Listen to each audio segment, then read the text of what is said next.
Yat, welcome to the Network State Podcast. I'm glad to have you here. Thank you for having me. It's a great honor to be here and excited about our conversation. Awesome. And for those people who don't know, just give the quick background on Animoca. You're a large investor. You do gaming. You do all kinds of stuff. Give me Yat on Yat. Yeah, I guess the quick snapshot is Animoca today is probably one of the biggest investors in Web3. Particularly, you could call it in the altcoin segment of things. So, of course, we have a lot of Bitcoin as well. We have over 600 portfolio companies to date. We started with gaming, that's what we're known for, but we're in AI and DeepIn and all sorts of things at L1, L2s as well. We very much believe in this construct of the shared network effect. This is why we sort of invest so broadly in the space. But where we're maybe a little different is that we're not a fund, so we invest out of our own balance sheet. Oh, interesting. So everything is basically out of our own balance sheet. And what did you start as?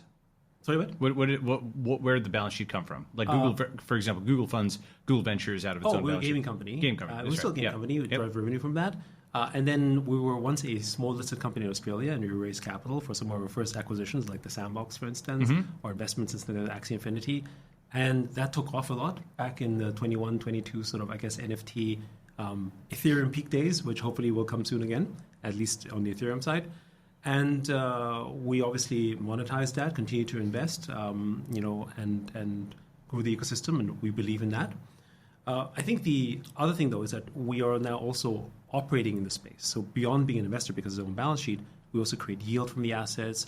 We're basically trading, and we're also helping companies launch their tokens, doing an advisory type business. So it's expanded a lot more from that.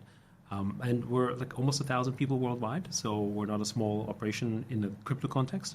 Last year, we had over $300 million of revenue with about $95 million EBITDA, operating-wise, and we're sitting on billions of dollars of mostly altcoin assets and, of course, a healthy chunk of Bitcoin and Ethereum. Very, very impressive. So, thank you. One thing that actually I think makes it even more impressive is gaming has always seemed to me to be very hard, and here's my understanding as to why. First is it's like gaming's creative, and so it's kind of like writing a hit novel or like making a hit movie. I'd love to order a hit movie on command, but it's not that easy to do, right? And especially even a hit movie that stands the test of time is even harder to do. So you might get a spike for a game, and then people get tired of it, and it goes away, number one. And then number two, it's also very technically hard because people might have patience with a SaaS interface and so on and so forth, but everything needs to be AAA for like an AAA game. And so, this is something that one of my friends has talked about, which is the Silicon Valley or the tech way of building user interfaces, which is, HTML, JavaScript, CSS, which has long page load times and so on and so forth, versus the OpenGL or the basically the 3D graphics way, whether it's Unity or it's Unreal. Sure. Like that way of building interfaces is vastly more responsive. It's more rich as an interface. And in theory, there's this enormous gap between how we build business interfaces and this alien technology that's out there, right? And one company that's actually somewhat used that, or not somewhat did, Figma, where they did WebGL in the browser, and that was a big part of how they were able to do what they were able to do. It's also why it takes such a long time to load Figma sometimes, because they're basically loading a second kind of thing within the browser, and it uses hardware acceleration and so on. So Figma shows what is possible maybe with like gaming. And now, of course, I'm talking about AAA desktop games is distinct from mobile games, but mobile games still have the mechanical issues, creative issues that I mentioned. And now you get to AAA gaming in mobile as well, right? Yes, that's right.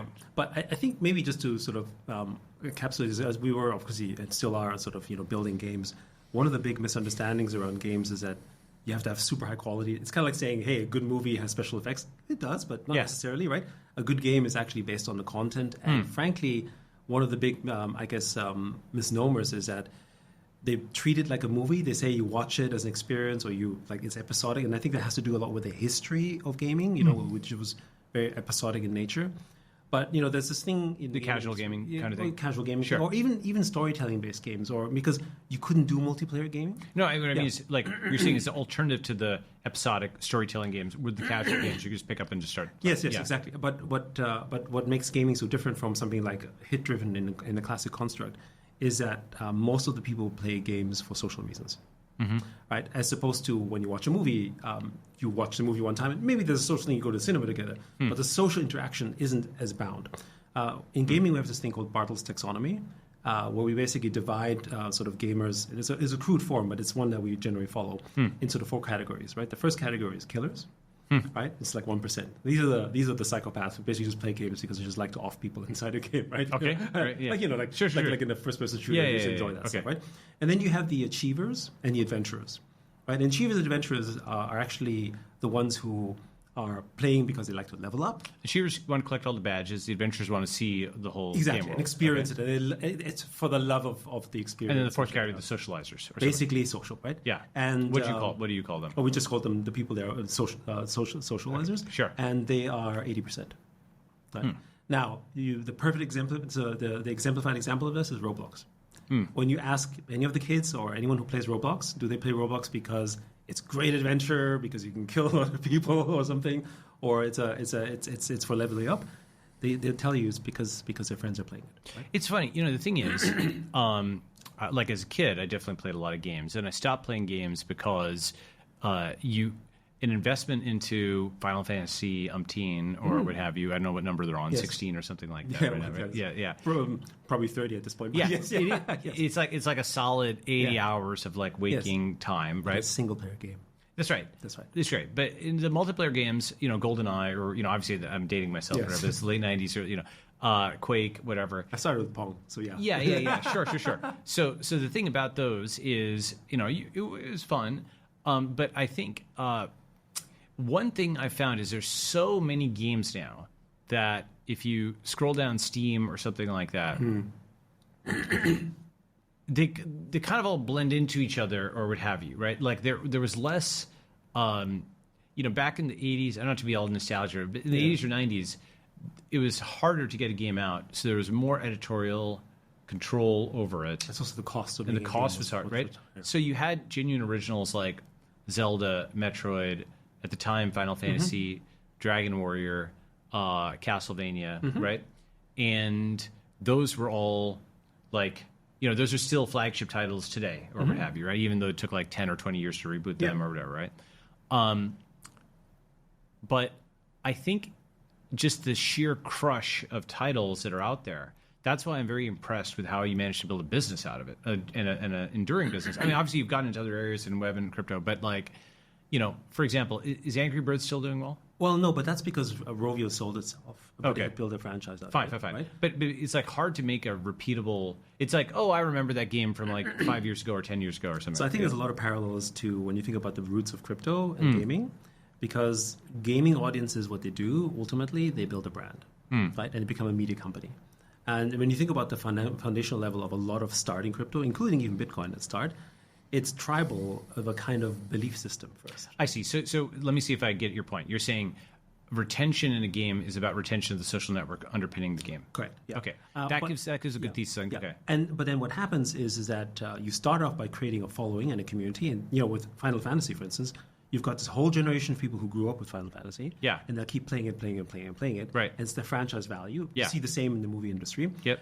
But they haven't yet created, and that's more, I think, an issue related to Square Enix than the Final Fantasy community in and of itself, to create a social network out of it. Instead, they do have Final Fantasy Online. I think that's reasonably successful. But that hasn't done nearly as well.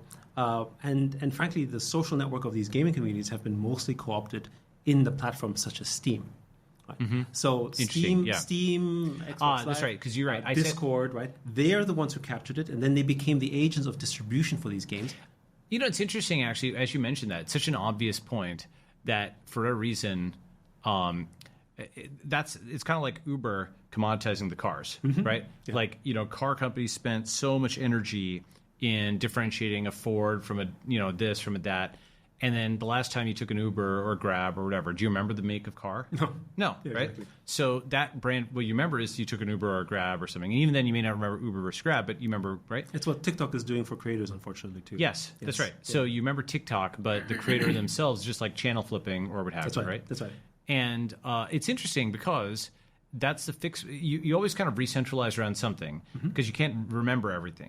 So the fixed point is the TikTok, the Uber, the Steam, as opposed to the content, the car, or the gaming creator, That's right? And it's where your prime identity lies. Yeah. So if your ranking is on Steam, then you care about that ranking over time. As opposed to if the ranking is only in one game, it may not transfer to another game, and therefore it's not as valuable. Yeah. Unless you have a following over generations, and it's embedded over time. So Final Fantasy has the benefit of being a franchise that's been there since we were kids. Right.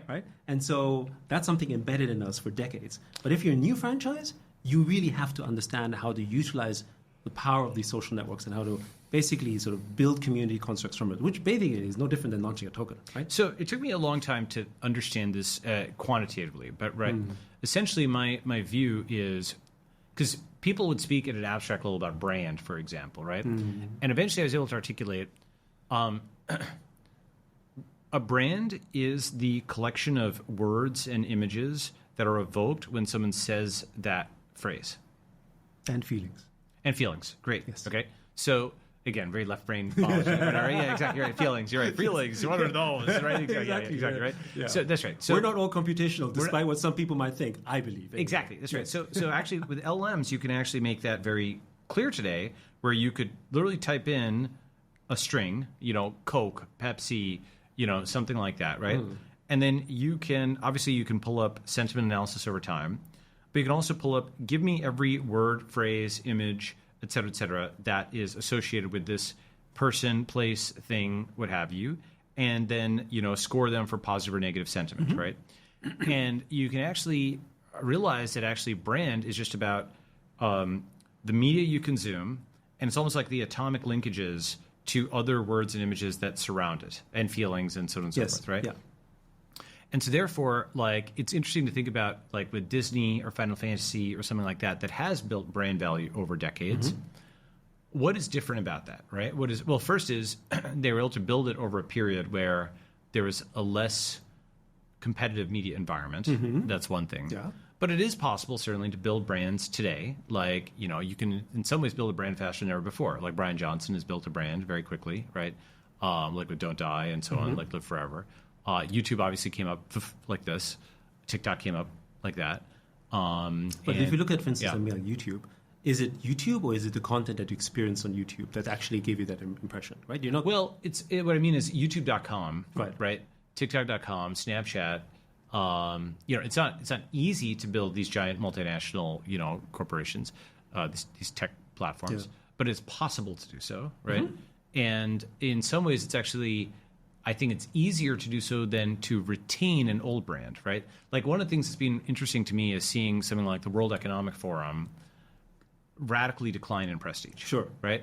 It went from something that in the 90s or the 2000s was always spoken of with a positive connotation, like an elite connotation in Time magazine or something like that, to something where Time and Newsweek themselves fell off. When's the last time you've read Time.com, right? Like long time ago, right? Yeah.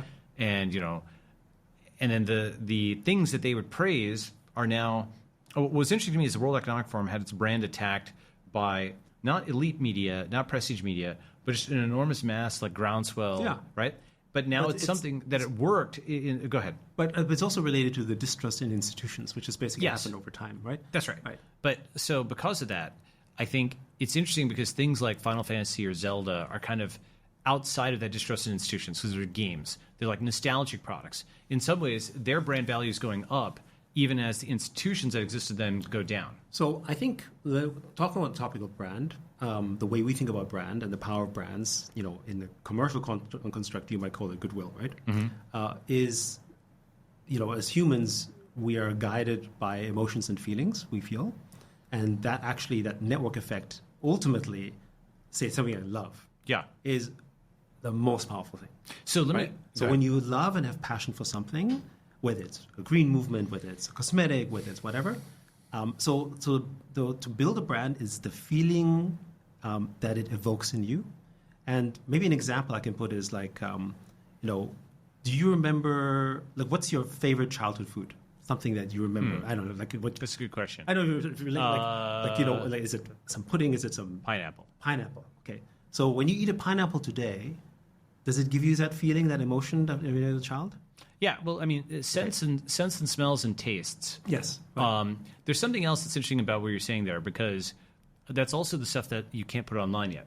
Yes. Right? And it's what makes us human as well. And it's part of our psyche and psychology. Right. So sights and sounds you can put online, right? So the eyes and the ears, right? Touch, you've got the haptic stuff. It's like kind of get, it's slow to get there. But Apple just released that movie that's like a Rumble movie. You know what I'm talking about? Yes. Yeah. And what it is it is interesting technically because it's a movie about like cars, Brad Pitt cars driving around, whatever. Yeah. And you're supposed to hold it, and then your thing rumbles when the car moves or something. And I was like, oh, this is a gimmick, right? But it's actually kind of interesting because it's like a third track. When you're editing a video, right? You've got the video track, you've got the audio track, now you've got the haptics track, right? Yeah. And the haptics track starts off as this really kind of dumb thing, which is like the magnitude of the rumble strip, right? But eventually it could be like your omnidirectional treadmill or your massage chair or something like that that's actually doing more. Or maybe your Neuralink or whatever eventually, right? But the Neuralink is hard because sending signals in is hard and making it rumble, I don't know. But coming to your point, the sights and smells, because they're hard to do online, are an interesting thing to complement the online. This is why maybe some of the French companies may do well, like the perfume companies, right? Like what is a complement to the digital is something I think a lot about. Go ahead. Yeah, so I would say, when you think about, one way to think about it, I don't know how familiar you are thinking about sort of, Jung's archetypes, right? Yeah, oh, okay, right, yeah, right? yeah. And the reason why people talk about archetypes this way and why those always used in storytelling. J-U-N-G, Jung. Right, J-U-N-G. Yeah, right, yeah. Right. Is because whether it's a hero archetype or whether it's a savior archetype, whatever that type is, it's a story that is so embedded in us. And it's things we brought up as from kids' stories to whatever culturally, that when you retell that arc of story, it works, right? Yes. And so we keep rebuilding these sort of stories in real life. We make them into these heroes sometimes as well because it's what we're familiar with, and we see this in some of these sort of arches, whether it's a villain arch or whatever arc. And I would say that's again the feelings that are invoked in us, and they're deeply embedded within us. And so when you build a brand, it's about how you create that feeling. So when you look at, for instance, something what do you think of Nike as a brand? Well, then they say, just do it, right? Mm-hmm. Well, just do it is like, what the hell are you saying? Just do it, right? But it's a feeling of that you can do it and that you can achieve it, right? And when they show a successful athlete running with the shoes, it's not to say that I will actually physically run better. It's the feeling of running faster, even if you're not running faster at all, right? Like, what's really the utility difference between an Adidas shoe, a Nike shoe, or an On shoe, or whatever shoe that's out there? Frankly, minimal for most of us. Yeah. And yet we choose it because of how it makes us feel, and that's the power of brand. So I think there's something to that. Absolutely, of course. Another thing, there's a meta-rational thing where why does somebody buy the product which is advertised, right? Well, in part, if they can afford the money to advertise, they probably have higher production values and attention to detail than the one that doesn't. It's almost like it's like a correlative argument which says if they can pull off this polished ad, of course, this is a much more rational way of explaining it than, again, I'm left-braining it or whatever. I get it. Yeah. So, but if they have the attention to detail to have a good ad that gets your attention, then they probably have the attention to detail on the physical product itself. Now, that's not always true. In fact, there's a lot of stuff nowadays. It also depends on what you value, right? Right. So, I grew up, it's interesting, because I grew up in Austria in the 70s, right, as a child, and we never spoke about money because it's a very European thing today. Yeah. And in fact, if you talk about money, you're like weird, right? And in contrast to something like Dubai or Hong Kong or even Singapore, you could sit at a dinner table and you talk about real estate, you talk about the stock market, you talk about what do they talk about in Europe? They talk about food and art philosophy, and culture, not necessarily just philosophy, just things that's happening in news, maybe little conspiracy theories these days, who knows? But the point is that they don't talk about money because that's not a construct that you share in, and as a result, it's not valued as much because you're not measured in that ballpark. It's a little bit like in academia, where in academia, I just think back to that culture. We talked about papers and we talked about graphs and charts and what have you. Yeah. And findings, knowledge, research. Findings, knowledge, research. That's right. These are things that aren't traditionally looked at in a sense of capital, although they are capital too. Yeah, there are different forms of capital, but they couldn't measure it in the same way that you measure money. And so I think what money did was it created this way in which we create a quantitative figure to your status, right? So, hey, you're a millionaire. That gives you a certain status, right? And that has more meaning in a place, say, like Hong Kong, for instance, or in the US, than it might have in Europe. And as a result, you have different people attached to stuff. And you'll see that people are much more thinking about the value of the mission of a brand in some countries versus in others, where they might just simply say, well, is it cheaper, right? Or is it better? Versus this is what they're doing for the environment, and therefore I'll buy that, right? And so there is this sort of triple bottom line effect that happens depending on your societal sort of circumstance. You saw this in China, for instance, where in China, China was not a good luxury market in the beginning because everyone was just basically just surviving, right? Yeah. And then actually, when the market improved and the middle class was rising and there was sort of excess money, suddenly everyone started buying luxury goods, but it wasn't just because of brand and advertising marketing. It was a status symbol to show they'd made it. Exactly, a status symbol to show they made it. It was a form of projecting a form of let's say, newfound power and I guess way of feeling better about themselves. And then it became self-reinforcing, right? Yeah, no, that's right. I think what's interesting is, when you and I were growing up, basically, there was no, I'm not sure about you, but certainly there was, you might have seen a businessman or something like that on TV in the 80s or the 90s, but it was not like thought of as a path that you could, there's no obvious kind of route like, write some code, start a company, get venture. Or whatever that may be. Could be code, could be farms, could be whatever. Yeah, that's right. I mean, certainly our parents' generation came from a time of true scarcity. Yes. Right? So we had to worry about literally food on the table. Yes, right? That's right. Like how to do that.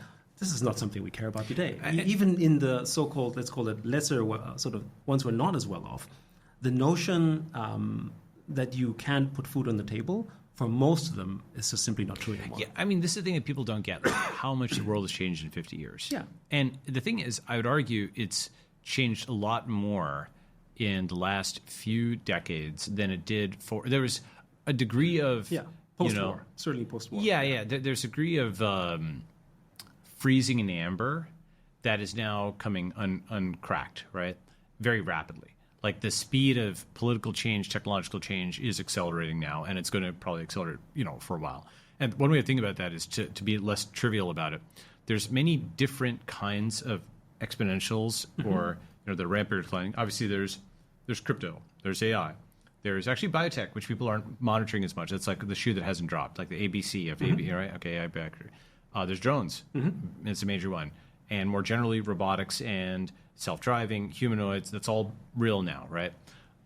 There's, I think Jordan Peterson observed that just like Tinder alone is this enormous disruption to how humans have interacted. And it's just one of, you may not even think of that as like the number one exponential, but it's like, a huge disruption to how humans have interacted over time. There's that graph that shows like how people met their partners, and like internet just dominates everything, right? I remember it was back in the 90s when I was meeting people virtually and in real life. Getting together was like a big deal. It was like, oh my goodness, like I don't know who you are. Let's meet in this restaurant and let's just hang out for the first time. And now it's like push a button. Yeah, push exactly. A button. And so I think sometimes when all the friction is being removed from something, then there's another layer where it gets re-centralized and added or what have you, like we were talking about earlier, right? And so like the internet sort of liquefied all kinds of previous, one of my views is nothing that wasn't built on the internet will survive the internet, right? Because what the internet does is the internet increases variance on everything. For example, you go from being a 9-to-5 salary man to being a billionaire or like out of work by age 30, like increases variance there, right? The internet takes you from the 30-minute sitcom to the 30-second clip or the 30-episode podcast. The internet takes you from like an article in a newspaper to a 140-character tweet or a giant PDF, like Dropbox, download, whatever, right? So, and the reason it does so is it takes everything that was the mediator, the moderator, the middleman, right? And for good or for ill, it just eliminates that because it allows people to connect peer-to-peer. It makes it more efficient. Well, more efficient, but it also removes all choke points, all centralization, all moderation. So, for example, anybody can now yell at anybody and there's nobody in the middle to break that up, right? But anybody can now trade with anybody and there's no one in the middle to tax it, right? Anybody can now interact with anybody and then the border doesn't stop them for good or for ill, right? And that means that essentially the entire world, which had been bucketed into these countries, like here's a bucket of Chinese people, here's a bucket of Germans, whatever, right? That after a lot of fighting and had been bucketed into these countries, suddenly everybody's teleported into the cloud. It's like you dropped, take your MOBA, your massive, you have 8 billion people dropped into a massively online battle arena called, the internet, right? Yes. China actually has its own continent over here because they've got the Great Firewall, right? So they've got their... But people are still able to come in and out, basically. But yes. That's right. So basically, they are the ones who have their own cloud continent over here, but the other 6 billion people on, especially the Anglophone internet, are all like directly connected, and there's like a large... mountain range that almost like the Himalayas that has China blocked off, right? And then there's like you can move back and forth, but it's like there's some passage there, right? And so if you think about this, the geography of the cloud is different than the geography of the land. And if you have rivers and oceans and mountain ranges that are sort of the natural boundaries over here, up here it's languages and networks, and then firewalls, right? And so the issue is that basically, when you have the English internet, you've got Americans, Indians, Europeans, people from all over, and they're all packed into one place digitally, and there's just this absolute melee and free-for-all because nobody knows who's in charge or who's in control, or the people who are in control are the CEOs of the platforms, or is it the government that can regulate them, or is nobody in control because it's cryptocurrency? That order is being worked out now. And I think we're on the end of it by, 20 years is a long time, but like 20, 30 years from now, I think digital borders and physical borders will coincide. I think it's kind of happened in a way. It's happened. China, in a sense, is the forerunner of this. Yeah, but if you take a look at, for instance, basically Chinese overseas, right? Basically, if you look at population, it's larger than the population of France, right? In terms of quantum, and certainly Indian as well, right? But if you look at sort of the expat communities, there are like you go to Dubai.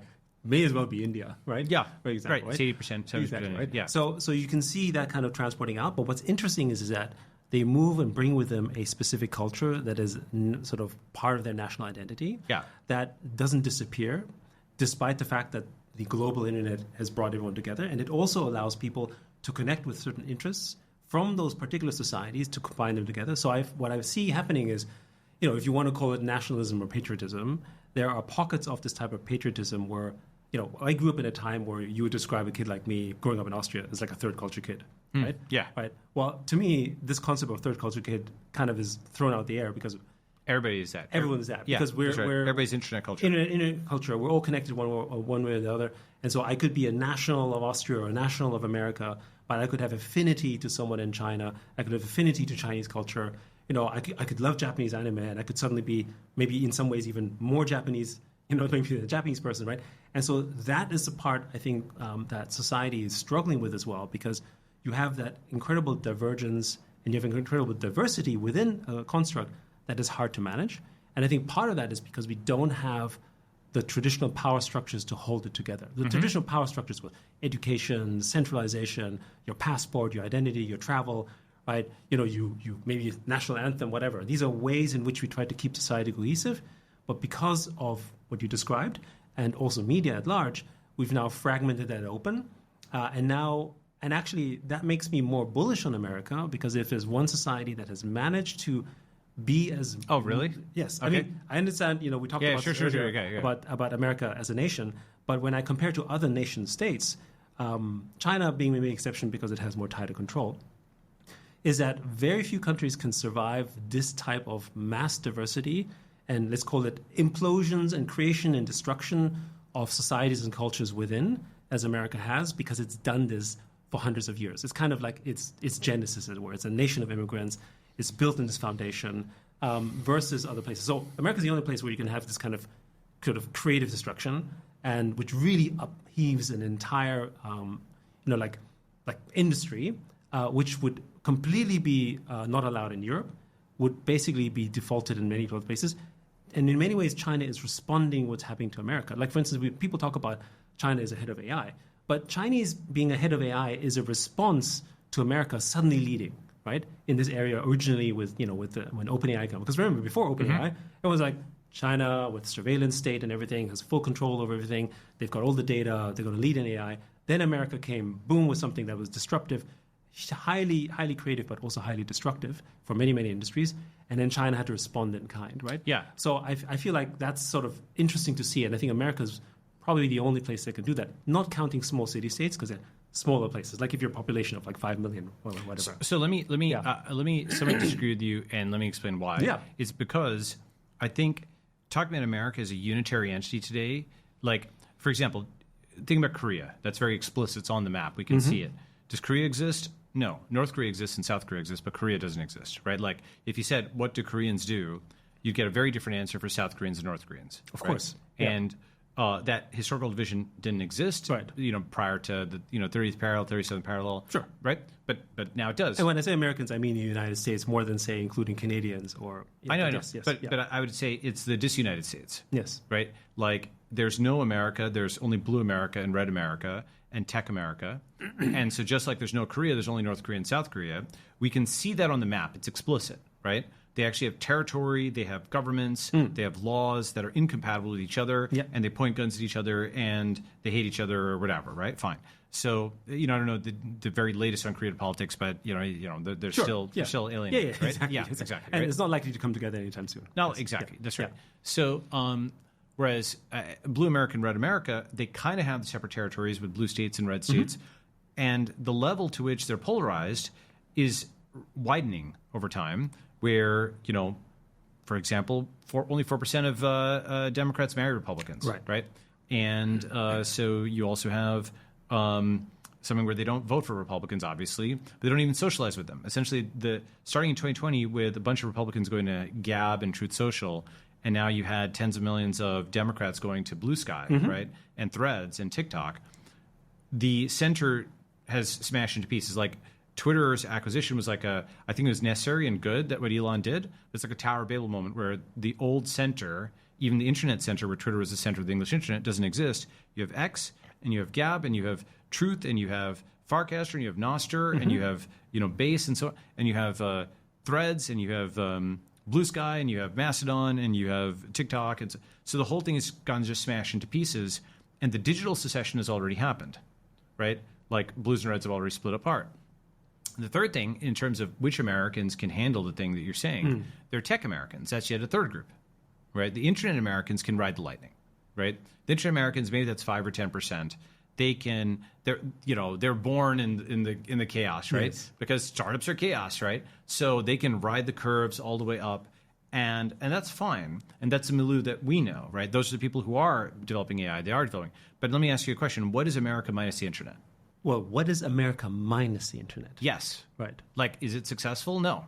No, but I think, but I also think that, in some interesting way, the internet needed America at start. Right? Yes, it's like the internet. So it sort of causes of pushed it forward, and everyone had to adopt it because of America. Totally. But I'd say as an analogy, the internet is to America as America was to Britain.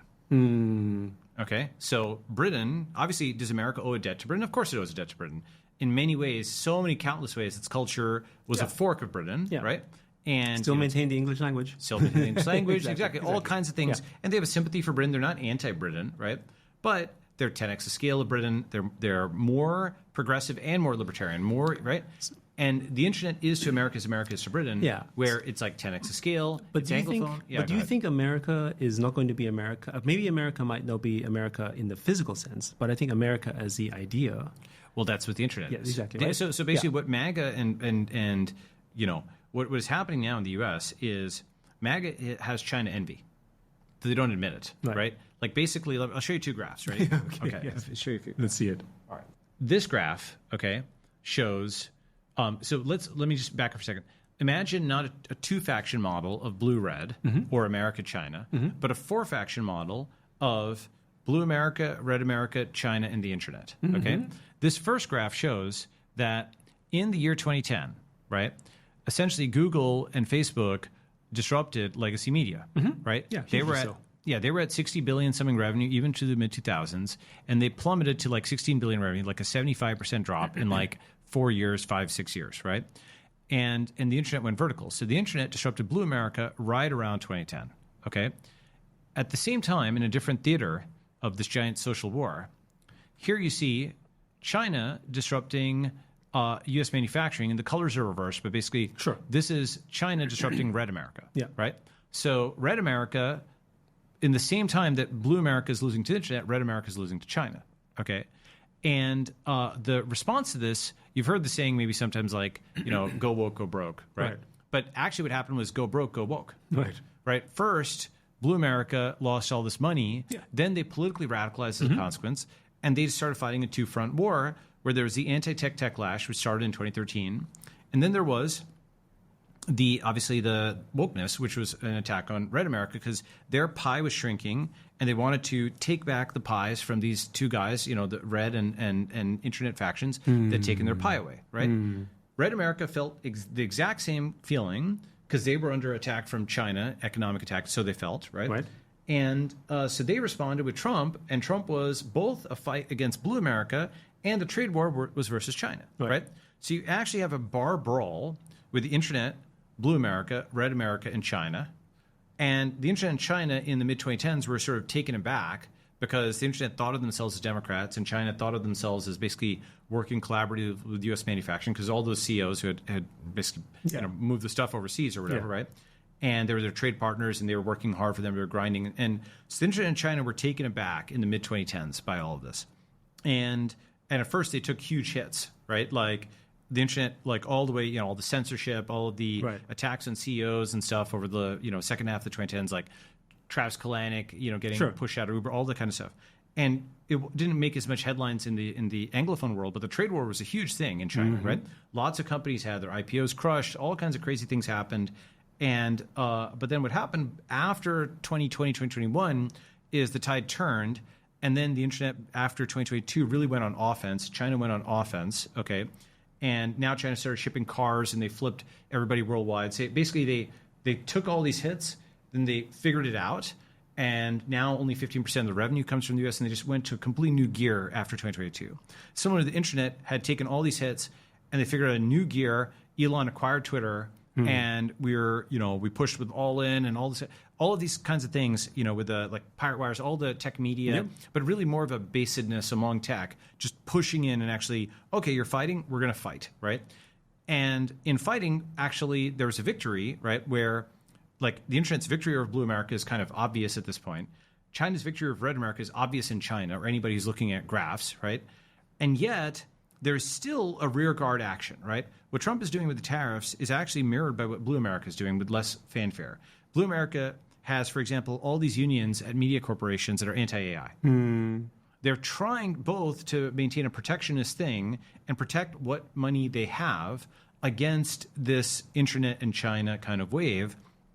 But the problem is that all media is going to be AI and all money is going to crypto. So the last strongholds of blue will fall. And all manufacturing is going robots and all military is going drones. And that's where China's totally dominant.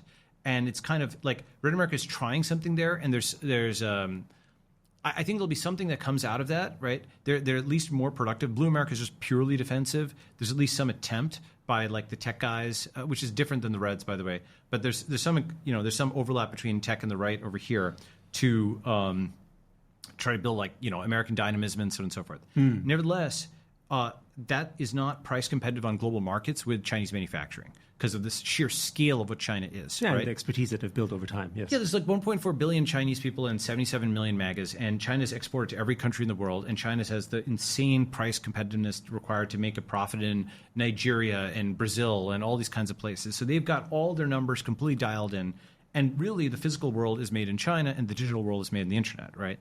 And when you see this, my analogy is to Europe in the early 1900s, okay? So Europe in the early 1900s was the center of the world. Sure. Right? You had Britain, you had England, you had France and Germany. And this is where culture was. All the Nobel Prizes were there, all that kind of stuff. And you had these barbarian powers on either side, America and Russia. And then what happened was these were the ones that had the growth rate, right? They were the biggest populations, and they're barbarians in some way. They weren't considered the center of culture. They had some things going for them, but they were always downrated relative to, obviously, it's Europe, right? But what happened was Europe essentially, after a lot of fighting, inwardly collapsed. It went to socialism, nationalism. Debilitating wars. Debilitating wars, yes. Exactly, internal wars. And it ended up being literally split down the middle between America and Russia, between American capitalism and Soviet communism, right? And I think that that's happening again today, where in the early 2000s, America was the center of the world. And after winning the Cold War, basically it was just the center of everything. And Democrats and Republicans had nobody really to fight with each other. There's no more enemy to unite against. Yeah, exactly. So they just started fighting each other even more aggressively. Sure. And then the two barbarian powers on either side were the internet and China. And these had the growth rates, right? Billions of users, like the growth rate of China, I don't have to tell you, over the last 50 years. Of course. Yeah, it's insane, right? But in a sense, they're both invisible. To an American, the internet's intangible and China's overseas. So these growth rates, as crazy as they are, were also invisible, right? They were far away in some sense, right? Like I have to still, even today, persuade people of how important the internet is or how big Chinese manufacturing is. It's simply not part of the equation that they're thinking about? Well, they can only perceive it through graphs and charts, right? Like you and I have been part of enough tech companies and seen enough projects that we viscerally understand. Actually, though, even a lot of tech guys don't understand the sheer scale of what the internet is until you're at like a giant tech conference where you've materialized all these people into the physical world, right? Like, we see a number on the screen, but you don't perceive, like there's this great post by Lime, visualizing crowd sizes, right? Like this is like 50 people, this is 100, this is 150, 250. But also comes a point where it's hard to perceive at that point, right? Well, that's the thing is like 10,000 people in one place is like a stadium, right? 20,000. It also feels impersonal, right? Because what happens is that you can't, and you can't relate to the dynamic sometimes. Yes. So here's my point. This is what 180,000 people looks like, right? So I have like 1.1 million followers on X, right? So that's about 5-6x this number. So I sometimes, before I go to tweet, visualize like going to the center of the Star Spangled, the center of a stadium. Rockstar Balaji, let's go. Well, kind of like that. Like, like the NFL, you say, oh, say, can you see, right? So they're, before someone gives the national anthem at the center of a giant sports event, there's like 20,000 people, and if you've got one note off, everybody hears it, right? Yes. So before you go to tweet, when you actually see this, you're like, oh, that's what 180,000 views means. Yeah. It literally means that, right? And with Twitter, or X, if you refresh it, you will actually see the page view count go up, and you're like, wow, that means actually there's one of the very few scenes in movies that have depicted this. In The Social Network movie, there's a scene at the beginning with Face Mash, where it actually shows a bunch of people all looking at the same screen, but in different rooms, right? You don't perceive that as an individual because you need to have simultaneous cameras in like hundreds, thousands of different rooms to see all these people refreshing the phone at the same time. If you actually saw the clip of 180,000 people seeing the tweet, and some guy is like, after a workout, and somebody's on a plane, and someone's in the desert, and so on and so forth. Just that alone is an interesting premise for like maybe a short clip. Maybe I should do that. The point is, the internet, despite its enormous scale, is invisible in a sense. And China, despite its enormous scale, is invisible in a sense, right? So these barbarian powers have been growing. And then, in my view, what's going to happen is, the enemy of enemy is a friend, right? And so I'm seeing the Democrats will eventually side with Chinese communists. That's why Newsom has gone to China and said, Gavin Newsom? Of course. Yeah. So he went he went to China, met with Xi, and he said he wants to be China's long-term stable and strong partner. I don't know if you saw that, right? Wow, I didn't see that. Yeah, here. That's insane. So I'm obviously not at the heart of American politics, but this idea that Newsom is actually doing this would be quite surprising to me. Yeah. Well, yeah. So here's basically this was the whole thing in Xinhua. Welcome more Newsoms to come, right? And so, but how much of this is Xinhua saying it versus actually what? No, this is his quote. Yes. He's willing to be China's long-term stable and strong partner. Okay. A lot of people might just say that, but would they actually mean it? Politics is sometimes. Well, I know, but basically, snake in the room. It's true. But basically, so Newsom welcomed Xi also out to San Francisco. He cleaned up the streets for him, and so if you remember that, right? Yeah. So this was the other part of it. He had a whole visit because the thing is, Xi could sort of recognize Newsom as also being the governor of a large state that becomes the president is a path that Xi could recognize as similar to him. This meeting happened in 2023 where people thought Newsom could maybe become president, because there was going to be a jump ball after Biden stepped down. Everybody knew Biden was going to step down. The funny thing about it is it wasn't a Biden conspiracy theory, it was Biden conspiracy theories. The reason is different factions of the Democrat Party thought each of them would win the hot swap. Right. Was it going to be Michelle Obama, right? So Newsom probably thought he was going to win the hot swap. He took a whole meeting right after the thing, but it went to Kamala. Okay, what's my point? Point is, Newsom, also Tim Walz, has basically said China should intervene on the Iran thing, right? In many ways, I can show you a bunch of graphs, but essentially Democrats are much more sympathetic to China than Republicans are, right? Just like Republicans are more sympathetic to Russia historically than reverse, right? So I think, Democrats will end up aligning with Chinese communists because if they don't have DC, they need Xi. That's how Newsom is going to think about it. I would not be surprised to see them essentially not enforce the tariffs in Oregon, in Washington, in California, the West Coast states. If the tariffs really contribute to inflation, they may simply not enforce them, especially because the China tariffs keep getting suspended. But who knows? They might go real, right? If they did, there's a possibility for a left populism where they just don't enforce the tariffs and then they invite a confrontation on that or whatever, right? So I think it's very possible, right? That's the kind of thing which is federal versus state, who has control, right? And this is similar, by the way, to the federal versus state on the border, but in reverse. These are now the Democrats want the packages to come in, and as opposed to Republicans wanting the people to stay out, right? Okay. Then the other side of that is, Republicans and the internet, right? And this is something which is one way of thinking about this is from 2020 to 2025, especially, or 2024, Democrats really did fight China pretty hard, right? But then eventually they're now in the can't beat them, join them mode. And I think by 2030 they will link up with them completely. But don't you think that politically, at least the impression we have, and first of all, I'm all for more collaboration between countries. Yeah. Because I actually think more confrontation is bad, and I also think it's inevitable, right, in a way.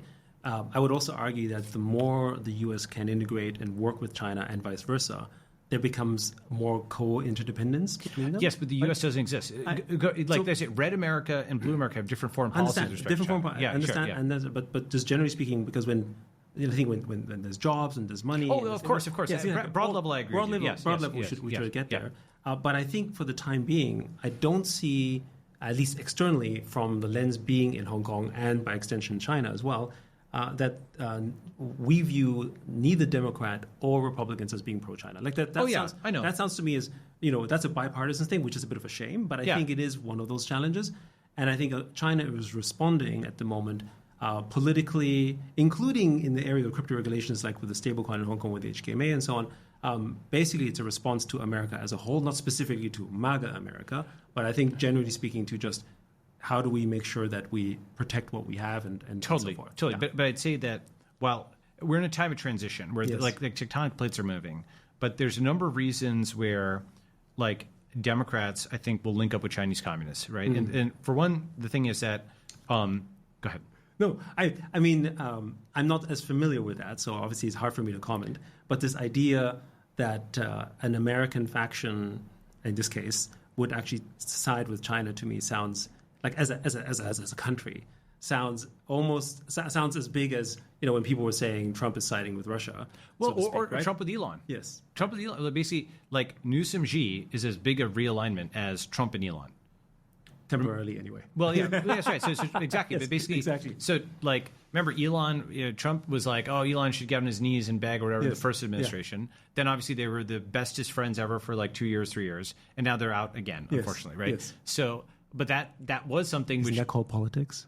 Well, it's politics. It's politics, but it's actually it reminds me of World War II and how the Nazis and the Soviets were actually allied at the beginning to invade Poland together. Yes, exactly. And then the Soviets and the Americans were allied to beat the Nazis, and the Soviets and the Americans split the Germans, East and West Germany, right? Yes. And so basically all three factions existed, right? Germany plus Russia against everybody, Russia plus America against Germany, and then half the Germans and Americans and half the Germans and Russians against each other, right? So all three permutations happened, right?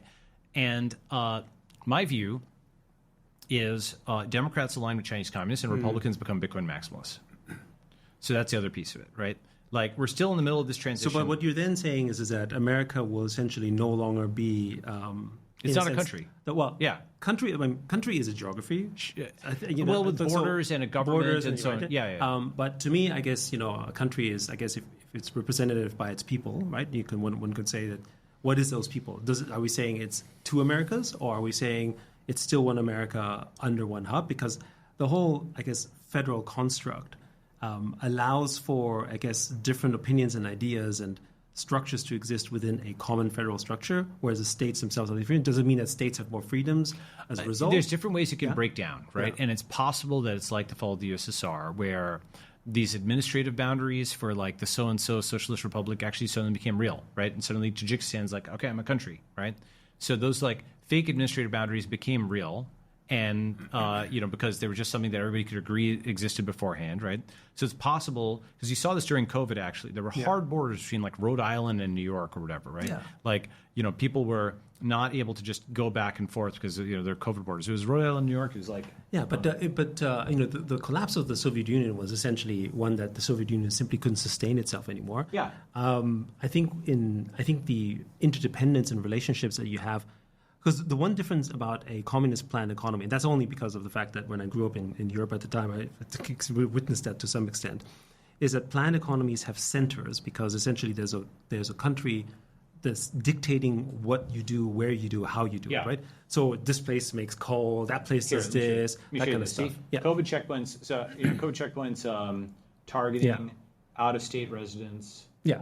So I understand the restrictions and the borders, right? No, but I'm saying, like, see, Rhode Island pulls over New Yorkers to keep the virus at bay, right? Yeah. So the point being that basically, did the virus correspond to, like, what state you lived in? No, it didn't, right? No. But that was the existing administrative boundary that people could coordinate on, and even if it was completely uncorrelated with the virus or what have you, they established borders on that basis. And I look at, just like 2008 was in a sense a dress rehearsal for 2020, 2020 was a dress rehearsal for 2030. Yeah. Although, I would disagree with you with that, but I understand the construct. And the reason why I disagree is that because when you look at what happened to the fall of the USSR, the planned economy construct of it basically forced the sort of made the breakup somewhat easier, I would say, because you didn't have true interdependence because there was no decentralized economy that existed inside USSR versus America, which is, because of its nature, yes, it's very international and global as well, but there's many more ties and connections between them. Sorry, go ahead. Finish your saying, Austin. Yeah. So what I'm saying is that while politically and sort of ideologically there could be parts that definitely would fall apart in America, we can see this right now. I think the business construct and the transactional elements of doing business together is what ties it together. Basically, inter-American trade won't fall apart. Okay, I disagree with that too. Okay. Yes. Here's why. I think, and it took me a while to articulate this, but a deep point for me is that Keynesianism is communism, but for wimps. Okay, let me explain what I mean. Okay. Keynesianism, so have you seen the graph where it shows like the US dollar's value falling, sure. right? Yeah. So that means that Keynesianism actually does seize 100% of the wealth of the country over time. It does seize 100% of the wealth of the country over time, but it doesn't go door to door with guys with guns like communism does, right? So it's able to do it invisibly. Like when you issue another $1 trillion or whatever, it dilutes everybody down invisibly, every dollar holder down, but you don't have to go door to door, right? See, what happened in the Soviet Union is they had to actually have, like Lenin sent his crazy guys to every house. They would kick in the door. They'd kill the father. They'd rape the mother. They'd take the son off to the gulag, and they'd collectivize the farm. That's what like collectivization meant. The same thing happened with Mao. So that's what communism meant. And Keynesianism, quote, innovated on that by stealing all this wealth, but by essentially diluting people down. When you're running a cap table, for example, you're highly sensitive to dilution on a cap table. Right? Like you're watching every point percentage ownership, right? Because you actually can see the denominator. But there isn't a well agreed upon denominator for how many dollars exist. The whole point of M naught and M1 and M2 and so on is to make it, complicated and abstract. How many dollars are there? Who knows? Let's do another trillion, right? But Keynesianism doesn't violate the construct of property rights in the same way. Well, it does because on money, but not on assets. Yeah, but the thing is, you're still seizing the assets, right? Well, actually, you're seizing the money, but the assets are yours, and therefore the assets do inflate because of the fact that more money is put into the system. I think the other thing on Keynesianism, independent of Keynesianism, obviously, there's obviously a philosophical construct as well, which I think is interesting, is that the politicians haven't been, and just to be clear, I'm not a maximist on Keynesianism. I'm just saying that politicians have gone addicted to the idea of money printing to QE without actually doing the fiscal discipline of, okay, now that it's there, let's go and pull back, right? Because really Keynesianism was trying to sort of, and I think to me the innovation of Keynesianism was around understanding that when you put essentially adding liquidity to a market, right? Yes, and to generate that sort of activity, I think is what was powerful there. I want to show you something. Yeah, please. Because it pulls the pieces together. Yeah. Okay. So this is a piece from 2010, how to spend 1.25 trillion. Okay. And these are two people at like the New York Fed, right? Yes. And it says the Fed decided to buy 1.25 trillion in mortgage-backed bonds. So this is the connection between currency and assets because you print the currency, they can buy the assets. But they're doing this to protect essentially a base of people. But I understand. Yes. Well, what they're actually, in my view, they diluted down all Americans and the world to prop up the banks. Right, like the money, like it is. This is. But the prop up the banks was to basically ensure the safety of the state and essentially to make sure that there's an argument for that, right? But and I can and we'll come back to that argument, right? But let me just at least say what they actually did, right? So somebody actually go buy all these mortgages. So how did they do it, right? This was this really interesting thing. It's possible I was buying the mortgage on my own house, says this guy. In the end, they came very, very close to target. They told they were 61 cents short. They bought $1,249,999,909,909.39, right? The Fed was able to spend so much money so quickly because of a unique power. Can create money out of thin air. Okay, but here's the thing about this, right? Like there's like several. This is an unusually clear statement of what the actual U.S. government is, which is like communism, where they can just seize any asset by printing money, right? Like because they're buying the mortgages. It is centrally planned, right? 1.25. There's no max tax, right? There might be a minimum wage, but there's no max tax. This 1.25 trillion. Just to think about what that means, that's $1,000 iPhone for 1 billion people in China. Right? But they did end up. They bought it, but then ultimately over time they basically sort of sold it back, so to speak, wasn't it? Right? Sure. Okay. Yeah. Actually, they haven't actually completely offloaded all their assets. Sure, but they have offloaded. I guess the point is the government seized it. I mean, like if. But why did they seize it? They seized it to rescue it rather than to seize it as a means of control, which I think is the difference between the two. Okay. But there's two different. Well, okay. First of all, you're agreeing that they had good intentions, right? Yes. I would say if you actually go to what caused the mortgage crisis in the first place, it was the government forcing many banks to extend mortgages to people who couldn't afford it, right? The red, like anti-redlining stuff, they forced mortgages onto black people, Hispanic people, and so on. And in fact, actually, even NYT admitted this, like NYT Bush era. But I think it's also, but they also home ownership fueled housing bubble. So this was both a Bush and a Clinton thing. There's something called the CRA, Community Reinvestment Act. The thing is, if you trace it back, the government forced the banks to make these mortgages. Then when it crashed the economy, they said, "Oh, we're coming in to save it." And what happens is the state causes the problem. It's like a firefighter who's also an arsonist. Okay, they cause the blaze. And then it's blazing, and then everybody's confused about what caused the blaze. The firefighter comes in, sprays like this, and then they increase the firefighter budget as well, right? So, like when you actually track back, why did they have to save the world? Because they destroyed the world, right? And the net effect of it at like a meta-organism level was upward redistribution of wealth, right? That's to say they printed the money, they diluted down everybody else, and they bid up the banks, and they bid up these mortgages. Now, who got diluted down? So I'll show you another graph, which is this. Yeah, unfortunately, inflation hurts the weakest of any, because if that's what you're trying to point to. That's right. Exactly. So exactly. I'll show you this really amazing graph. This is from, let me see if I can share the screen here so we've got it recorded. So did Republicans pay for 2008? Okay. So let me just show you this graphic and let me explain what it is. Okay. So there's actually an animated version of it too. Yeah. Okay, let me zoom. Yeah, this is good. All right. So what is this graphic? This shows each dot there is a county. Okay, and silly thing. Yeah. So each dot there is a county, right? And this is the GDP of that county. So this is a poor county down here and a rich county up here, right? Okay. So, and the blues are Democrat voting counties and the reds are Republican voting counties. Right? Assume they don't flip sides at this point, right? Yeah.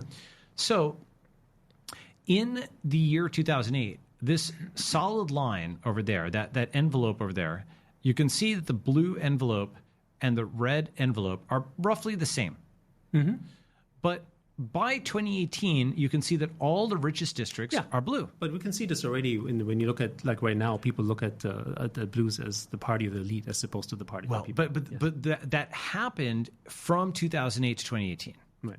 It happened in that 10-year window where roughly Democrat counties and Republican counties were at parity to suddenly blues pulling way ahead like this, right?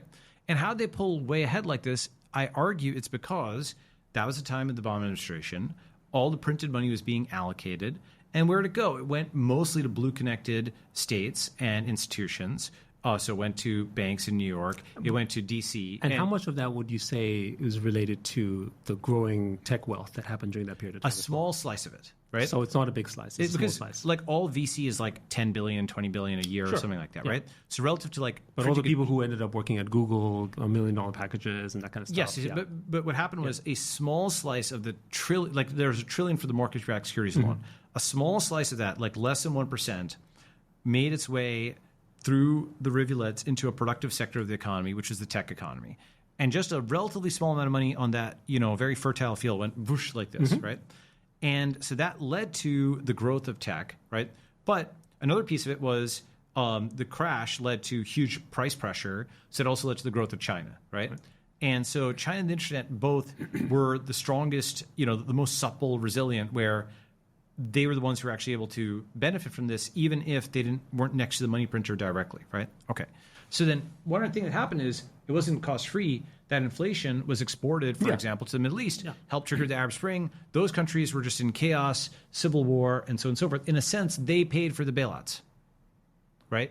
These countries got diluted down. Their food prices got spiked. They got pushed into civil war. They're shooting each other. Why? Because it got printed down. Now, the thing is, there's no blockchain, so it's hard to prove this. I can only show series of events, right? Series of events, some assumptions, but basically the theory around it. I understand there's theory, right? So basically, if the food price spikes helped, why did those prices spike then? Because the inflation was exported, right? And these countries were already near the border of, survival. And one of the reasons why countries like China are very, very sensitive to food prices and manage it. I mean, I think one of the best examples of a super stable society, despite the fact that economically, on a global parity, wealth probably has suffered a lot, is Japan, right? And one of the fascinating things, I don't know last time you were in Japan, but when you go to, slightly a little bit out of Tokyo, but even within Tokyo, I'm always fascinated how I can basically buy, in one of those vending machines for the same amount of yen. The same drink that I could pay for, say, 20 years ago, the same price, right? Yeah. It's kind of like the... I mean, they were the masters of QE, if you think about it, right? Yeah, well, so are they masters? It's funny. So the thing is... Or at least, maybe... They've done it for a long time. They've done it for a long time, and I think they went through... But again, I come down to the thinking of why did they do it? And they tried to keep the cohesion and stability of a nation together. So let me counter-argue on this. Okay. So I want to bounce the ball back for it. Yeah, so my view is as follows. Japan was actually doing really well against America in the 80s, right? Yes. But America had actually, at a certain point, you can rise to a certain point within the system, but then you have to become the system, right? And so Japan was rising to a certain point within the system, and it hit a ceiling where it was getting too big for its britches and becoming so successful that the U.S. was, there's rising sun, there's all this anti-Japanese sentiment. Exactly. And then the U.S. government actually did kill the Japanese economy with the Plaza Accords, right? And so what that was something where Japan was forced to not use its yen to buy up valuable factories and stuff in the U.S. It had to buy, treasuries. So, right, number one. And number two is actually, interestingly, a lot of IP was transferred from Japan to America. It's in reverse from how people think about it, right? And there are other kinds of things as well, but fundamentally what that did is it just blocked the rise of Japan Inc. and re-subjugated them. Because the thing is, Japan and Europe, right?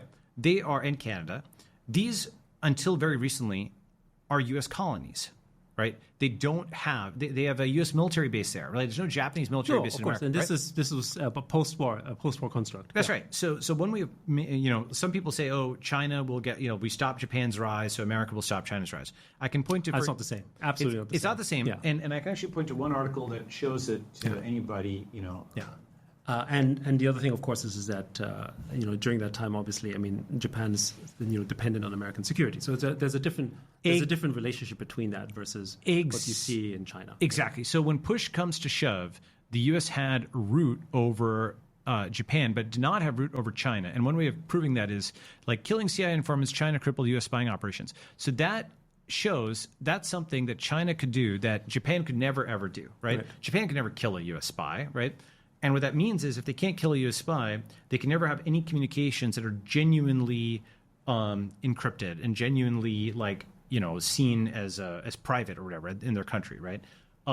China can actually have communications that are private within their country. But how does that relate to the fact that Japan was doing QE? Well, I'll come to that in a second. Okay. Yeah. So, well, actually, the Japan, there's many complicated things about Japan. I can't say I understand every single piece of it. I don't speak Japanese. But they were essentially forced to buy treasuries and print as a way of crippling their economy. And this is something where Japan Inc., their export machine was broken. They were not allowed to export. This is why Sony, Mitsubishi, all these things that were so amazing just suddenly just kind of fell off a cliff, right? Robert Lighthizer, other guys, trade representatives, essentially restricted Japan. There's a guy, I think Michael Hudson and so on, who writes about this. And my view is that when they didn't have the export growth anymore, they had to do the fake growth of QE, right? Now that whole thing is breaking because you see Japanese yields just zooming like this. They're seeing that QE for that was there for 10, well, they 20, also have 30 a years. demographic time bomb. They have demographic. They have a lot. This century, I think Japan becomes a Chinese colony. So history is running in reverse. So last century, China became. This century, Japan becomes a Chinese colony where Chinese people will be able to go into Japan, buy lots of property relatively cheaply, and just like Indians are now buying a lot of property in Britain, it's like in reverse, right? And because a lot of things are happening with history in reverse. Like I can show a boomerang or a U-curve kind of curve for many different phenomena. My point is basically that the Japanese, you're right, have preserved some degree of stability in their society because they have homogeneity of culture, language, people, and so on and so forth. And if you are they're not going to melt down in the same way America is. America has 300 million guns, more guns than people. People are crazed on every dimension. There's gender and racial and ethnic and political and even now age polarization because the young don't want to pay for the old for Social Security and so on and so forth. So that's just going to melt down, right? Like I really disagree with you that, or not really. I'd say my biggest point of disagreement is you're correctly seeing Tech America, and Tech America can ride the lightning, but most of America is not Tech America, and they are not rising with the internet, and they're not rising with China. And you don't think Tech America will try to save America? Because I do think there's a degree of because they already just did. They just did, and actually Elon posted, "Did my best." Right. You saw that post? Yeah, but did my best versus I'm giving up completely are two different things. No, well, he did. No, well, what does it mean to quote save America? Can you save Britain? Like, can you actually put it like this? The American Empire, right? Which was actually something that there's a great book called Tomorrow the World, Stephen Wertheim, that actually talks about this. That was something that was consciously built because how is it there's a McDonald's everywhere? How is it there's 750 military bases, U.S. military bases globally? How is it that the dollar is the reserve currency everywhere? How is it that U.S. media is ubiquitous? You don't become global number one by accident, right? This is it's hard. You know how hard it is to become number one in any industry or in anything, right? You just don't become global number one in so many different categories by accident. With having the UN in New York and all these people educated at Harvard, like there's 20 heads of state educated at the Kennedy School of Government alone, right?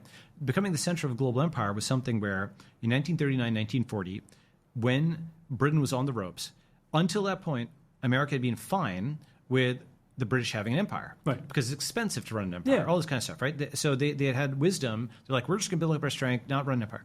But then they realized, wait a second, if we don't run an empire, they thought at the time the Nazis could choke them off in terms of trade. And then later it was the Soviets. And they're like, well, if America doesn't build an empire of democratic capitalism, the Nazis or the communists will, and that'll be bad for the whole world, which was true, right? So there's almost we're forced into it position, right? And so they actually decided, all right, we need to take up the imperial burden, and they started playing to win, right? And all kinds of institutions, for example, FDR set up the UN as something where nominally every country gets a vote, but the Security Council actually has a veto, and it's in New York, so they can bug the entire UN headquarters. So the U.S. actually had the veto over the veto over the veto, right? Many kinds of things like that. All these post-war institutions that were set up that had the U.S. at the center were how the global American empire was set up. And the U.S. taxed the whole world. The business model of the U.S. was the dollar because anytime anybody's using either the dollar directly overseas or a U.S. financial asset, usually needed the dollar to buy into that and so on. So that was their mechanism where global dollar inflation is global taxation. The whole world pays tribute to America. That whole business model is now reaching end of life because the main two competitors to USD are CCP and BTC.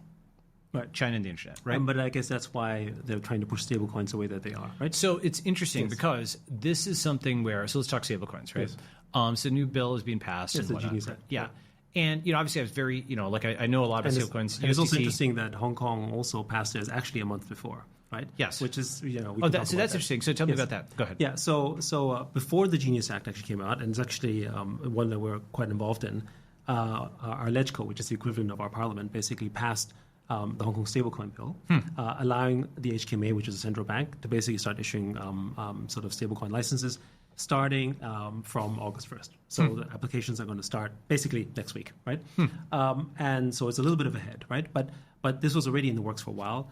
In fact, we ourselves, together with Standard Chartered and Hong Kong Telecom, are part of 3 companies that have been involved in a sandbox, essentially trial period for stablecoin. And of course, what's also interesting is China's response to it was that they're looking at what's happening in the US, and they recognize that since it's not China that's going to start buying all these T-bills, and it's going to be stablecoins. And they also realize that the dollar hegemony, the stablecoin strategy is around extending dollar hegemony. And so what's, basically the response to this one? And Hong Kong has always been the financial center for China for this type of stuff. Frankly, one of the reasons why the US has, I'm not sure if you remember this, but during the time of the protests, Hong Kong basically lost its special status with the US on account of, freedom and so on. But really, I think the undertone was really around choking off, essentially, ideally, one of China's main financial strongholds, which is Hong Kong. Right? China itself also, what's interesting to me is around that time, a lot of people thought China was just going to say, okay, Hong Kong's going to be the fishing village now, and we're just going to build up Shenzhen, right? Yeah. But interestingly, China decided to sort of rebuild Hong Kong. In fact, double down on it. Yeah. Right? And it's because Hong Kong is necessary. So tell me about that, because that's an angle that was interesting. Well, okay, so the reason is it a model for... So this is really important because Hong Kong plays this role because it has laws and rules that are not all the same as in China. Right. And it's actually also... One country, two systems. Yeah, one country, two systems. Yeah. It's also the way in which global trade can manage. So if you're European or American for that matter, you'd much rather work on something that's based on English common law rather than basically that's based on Chinese law. It's also English is the official legal language as well, which is the language of trade and frankly the internet. Right, so Hong Kong plays this incredibly important role for this, right? And if you think about sort of, even still, even especially now, right? If you think about it, you could say, a lot of people are saying, well, there's a shipping port, which is probably true. And Guangzhou is going to be bigger. Yeah. And it's just literally across the border. But when it comes to legal contracting and rights, and also all the wealthy Chinese people actually want to live in Hong Kong and send their kids to Hong Kong schools, right? While they work in China. So Hong Kong has a special sort of role around that, and I think China recognizes its importance. What's interesting is I also understand that they use Macau in a similar way. It's much smaller, but they use it not just for the gambling, but it's actually a Lusophone, like Brazil and all the Portuguese, especially Brazil, which China has an important relationship with. The Portuguese-speaking Lusophone countries have the forum with China in Macau. Yeah. So that is for Portuguese what Hong Kong is for English or something. Yeah, I think the big thing, and I think this is where I think a lot of people in the West misunderstand China, at least from our perspectives, is that China's number one agenda is, of course, they want to have power, but they need stability in their country. They're most worried about what happens. So what's the reason that, if you think about where is particularly American media / politics poking? Hong Kong and Xinjiang, right? And what is the thing about those two places different about the rest of China? Well, Hong Kong is in particularly you could call it multicultural. It's more let's say westernized. So can appear a little bit of a weak spot, although at this point I would say it's very much sort of cleared up. And then Xinjiang, which is basically 99% Muslim, right? And it's homogenous Muslim. So if you want to poke the bear somewhere, this would seem to be its weakest spot, right? And so all of the stuff that you see in media and discussion around that is actually really trying to sort of find ways to sort of poke, yes, yeah, poke, right? And just to close this thought, the important thing for China is harmony within its own country. Everything is built around it. So the one thing that would not happen in America, for instance, is that when Xi talked about common prosperity, right? One of the things that he took down was private tutoring. Right. So from a Western perspective, you're like, well, you just killed an entire industry. That's bad. And this is the risk of centralization. But he did it, or they did it, because they realized that this type of tutoring was only available to the wealthy. it was creating a much more bifurcated society. Yeah, but they reestablished it though. Yeah, but not in the same construct, right? And more importantly, also, they wanted to equalize education. Also, they were very worried about the wealth inequality because it was the instability that they were more worried about what's happening in China than specifically the dynamics around the world. Right. Yeah. So the thing is, you ultimately have to judge something by the outcome, right? And if you see Chinese cities and Chinese streets, they're beautiful and clean, and they're aesthetically really amazing, and so on and so forth.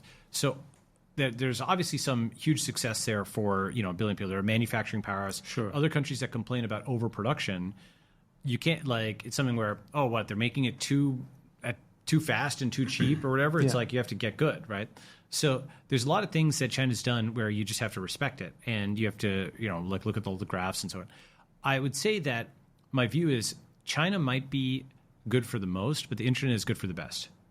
So I don't disagree with that. Yeah. Because also the construct of this pendulum shift between sort of, let's call it freedom, and you can call absolute freedom a form of anarchy, and then safety and security, and then the trade-off for safety and security between American anarchy and Chinese control. Exactly, right. Yes. There's something in between, and there are people who prefer one or the other. So you will see people in China, and this is, I think, where the West often couldn't understand, why do you like this? Because I would never accept to live in this type of environment.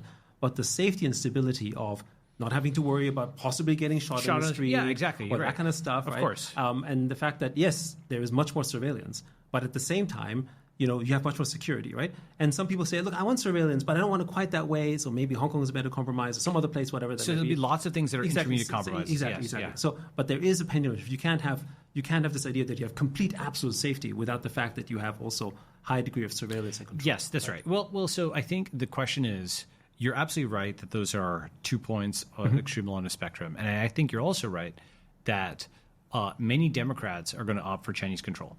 Like I say, but basically in the 20th century, one thing that's not very well understood is... But do you think it's because they don't really understand it? So for instance, one thing that I've noticed so much to my shock is, the conversations around, the populism of Marx. Right? That is emerging in the American dialogue as well. Actually, I should be clear. Yeah. There's the Luigi left, right, which is just violent anarchists. Yeah. Actually, put it like this: many Democrats have replaced God with Gov. Like the state has become their god, right? And so because of that, like when they lost control of the American state to Trump the second time, that shattered Democrats' faith in what they thought of as democracy in the American state, because all of their rituals, everything is organized around the American state handing out money to Democrat NGOs or funding to Democrats or professors at universities, or gives leaks to Democrats who are journalists. Like the state is their central organizing principle. Like Democrats ran this ad a while back, which is government is the only thing we all belong to, right? Literally as that's the sharing kind of thing for them, right? So they replaced God with Gov, right? And this is similar, by the way. Carl Schmitt has written the book called Political Theology, or when the Soviet Union failed, they called it the God that failed. Right. The point is, these state-based ideologies are a replacement for God in many ways. Many different kinds of factions have talked about that. Okay, so their God just died. What is the answer? One answer is some of the left, some of the Democrats go to the Luigi left, violent anarchism. They believe in nothing, kill everyone. And other factions are basically like, okay, well, what is the most powerful state today? If we don't have DC, then we have Xi. So I'll just fold into China. And the way of thinking about that is think about Venezuela or lots of these other countries that have melted down. They are basically propped up with Chinese support, right? And one way I think about it is China is the monkey's paw opposite of the neocons and neoliberals. China will trade with kleptocratic Venezuela or meritocratic Singapore. It'll trade with Christian Orthodox Russia or, fundamentalist Iran, right? China doesn't care what that country does internally so long as that country doesn't, quote, interfere in China's internal affairs. This is the exact opposite of the neocon or neolib who wants to bomb every country into democracy. Right? But it's not necessarily, like the exact opposite isn't necessarily good, because the problem is China's developed a surveillance stack and, wholesale, like 1.4 billion Chinese people are very smart and they're really clever and they work around all kinds of things. The mountains are high, emperor's far away. So they're very, very clever, especially Southern Chinese people in capitalism and entrepreneur, right? And so historically, the balance by necessity. By necessity. Southern Chinese were the persecuted ones. That's right. That's right. And so historically, that balance was a very pragmatic balance. Or we didn't say that laws limited the state. it said practical realities limit the state. Yes, they have total root control, but they don't have the ability to surveil everything at all times. They can't monitor. So I can just do what I want. The state can do what it's want, right? Fine. A very practical balance of power, as opposed to the European balance, which is all about laws and quoting things. Okay, fine. Which has its own merits, but just different. My view is that stack, which is being developed in China, if it can kind of lock down China, it can absolutely lock down Venezuela. It can lock down every kind of country, because if it's debugged on 1.4 billion Chinese, one of the smartest, hardest working, most entrepreneurial cultures around at that scale, it'll work to lock down just about any country, right? And that's a stack that they're selling. And in fact, when countries are buying weapons or security stuff, they actually buy the missiles and stuff from America because they're pointed out, but they buy the security stack stuff from China because it's pointed in, right? Now, to be clear, I'm saying this in a beyond good and evil way, right? Yes. I'm just observing, because I think let me also argue your point for a second. Yeah. The dumb V1, let's say V1, V2, V3. Yeah. The dumb V1 American way of thinking about China, or a lot of people, is like the Chinese Communist Party, and right? Yes. And they actually think they're still Maoist, or they're still poor, or it's all slave China labor. is actually much more capitalist than most of the world. Yes, exactly. That's right. So they have just a really weird outtake. Yeah. Part of it is there's been very few depictions of what China actually is in American media. The ones that haven't been to China. Well, that's right. That's what I mean. China's invisible. If you right, exactly. And so the only non-Western society that I've seen that's being depicted as prosperous recently was Singapore and Crazy Rich Asians. Right, and that's the exception that proves the rule, right? Yes. Because Singapore is still kind of within the Western camp or what have you, right? But because of that, and the reason is Hollywood didn't want to make movies that show other people overseas having a good time and leveling up, because of course that would be, that would not do well in their screening and their focus group testing. Who wants to see Chinese people doing well if you're an American? They're envious or mad or whatever. Okay, fine. So because of that, though, they have just a huge unreality. The V1 view of China, they want to conquer the world and so on, when China's been very insular historically, that's dumb. Okay. Then the V2 view, however, let me quote it to say why I disagree with it. The V2 view is someone like, let's say, Arnaud Bertrand or what have you on Twitter, if you've seen his posts, or, he's like or Carl Zaw or something like that. They'll make an argument which is as follows. They'll say, and some of them are Chinese nationalists, some of them are just really alienated Westerners, but they'll say something like, for the last 40 years, China has not invaded any country. They've built up Africa while America's blown up the Middle East. They had a peaceful rise. They brought all these people out of poverty. They built all these amazing cities. They've just, been playing defense. They didn't start the trade war. They're just playing defense. And what is their great crime? To ship lots of stuff cheap? Wow, that's so bad. And, they just don't want the same anarchy in their country like that the U.S. has brought everywhere else. So that's why they don't want American influence, and China should be able to develop in its own way without alien Western software and so on. And, even blocking social media, well, look at what social media has done to the West. Maybe they made the right decision, and so on and so forth. This is the steel man of the V2, right? Now, the V3 would be granting V1 and V2 for a second. We say, okay, so now what happens when exports really rise even further, right? So you have a Chinese self-driving car or phone or drone or sender everywhere, right? Well, all of those things have essentially, like when you sell a Chinese chair, it's decentralized. There's no software connecting it back. But when you sell any kind of IoT-enabled, AI-enabled device, it can be shut down, controlled, surveilled, whatever, by a central server. It's got a digital string attached to it, right? And the interpretation of what, quote, interferes in China's internal affairs rises as Chinese trade just absolutely dominates. And there's not just a Chinese chair or a desk or a table, but it's a Chinese car and a drone and a phone. They essentially have root control, not just over China, but the whole world. Like the exporting of goods carries with it software. That's like the big thing, right? So it gives root control because payments are in WeChat and so on and so forth. So it starts extending that sphere in many, many places. That's one. The second thing is also that the stack that they're selling to governments, they are recognizing a government as legit. Go ahead. Yeah. No, I appreciate that. I think let's take the Western and Asian lens perspective. I think the Western lens is much more conflict oriented. Yes, by of its course, culture, right? Of course. Yeah. And so they take the lens of everything must be a conflict. Right? Yes. But when you do business in Asia, in your you try to be as win-win as possible. Yeah, but also the whole perspective. At least this century. Yes, last century was crazy. But yes, okay, but last century was also subject to. I mean, at the end of the day, it was invasions and colonizations and so forth. And also, when you think about sort of China's takeover, even the Qing dynasty, technically they were invaders from the north, right?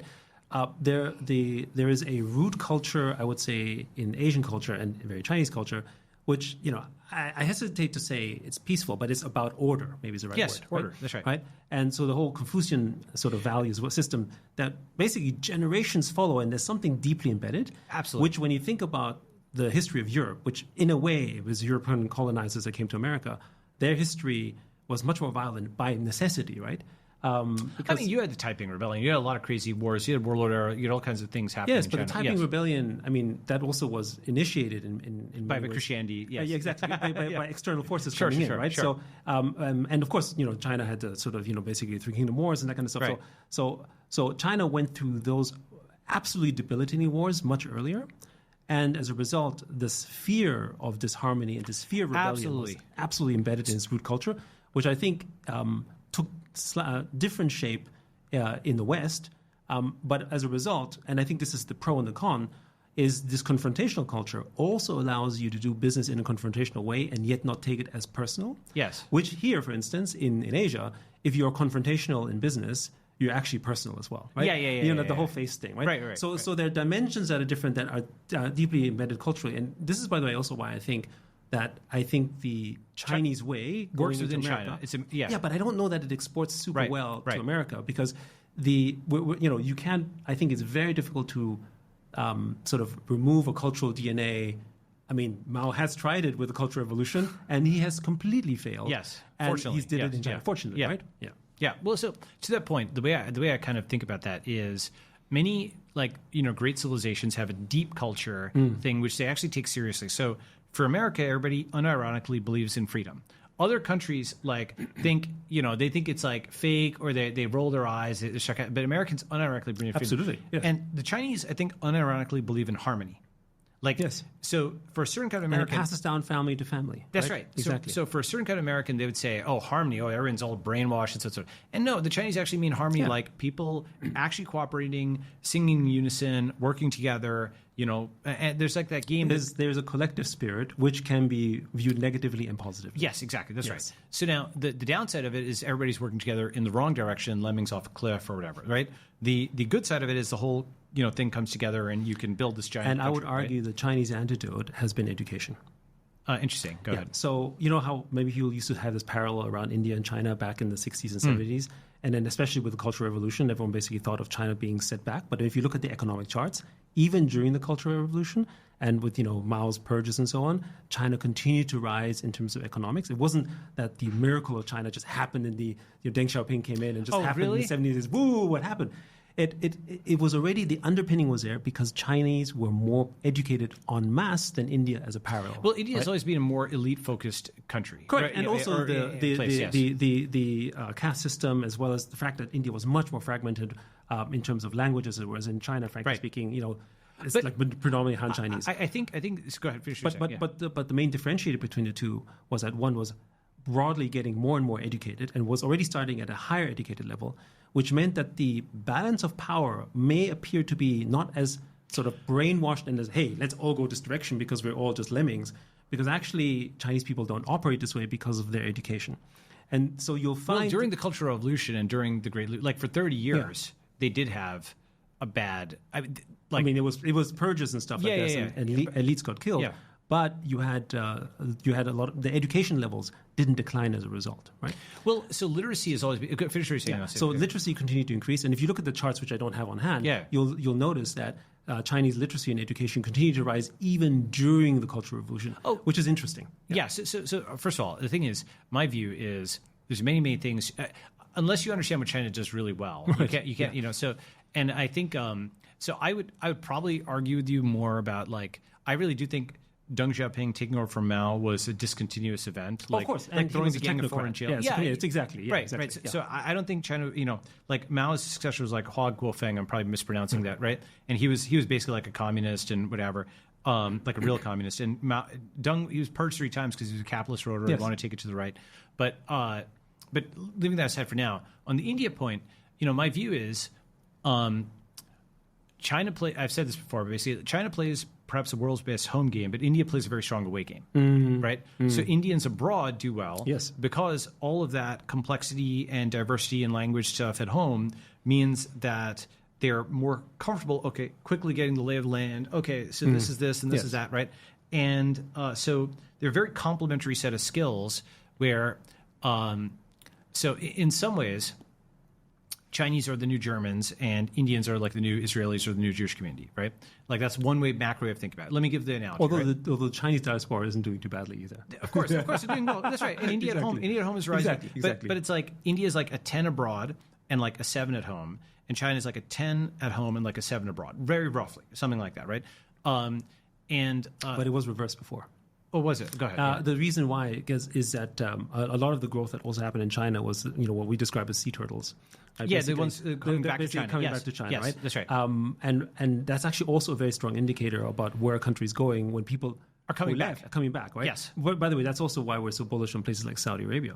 Yes. Because Saudi is seeing the same effect where people used to leave, and now they're all coming back. Totally. Educated abroad. Kind of says something. Right? And I actually think, by the way, I think Indians are going to have a very tough time over the next 10 years because I think being the global swing vote and so on now, like, for example, both the U.S. and China are funding Pakistan. Yes. Like, even though the U.S. and China fight on other things, they cooperate in Pakistan to beat up India, right?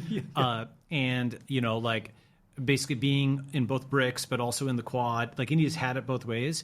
And so India's got a strategic, both India and Indians, the global diaspora, are going to have they're going to have to basically prove themselves over the next 10 years the way that China proved itself over the last 10 years. But I think of China as a state, Indians are a network. Like in the sense of China's, a physical location with borders and so on and so forth. And 97% of people of Han Chinese descent are underneath that, the nation, the state, the network are one vertically integrated whole like Apple, like vertically integrated where you've got the Great Firewall, the Chinese language apps, you've got the party state, and you've got the people and the 5,000 years of, culture, right? That's like one vertically integrated thing. And the diaspora is only like 2 or 3%. Whereas India actually didn't even exist as a country until recently, right?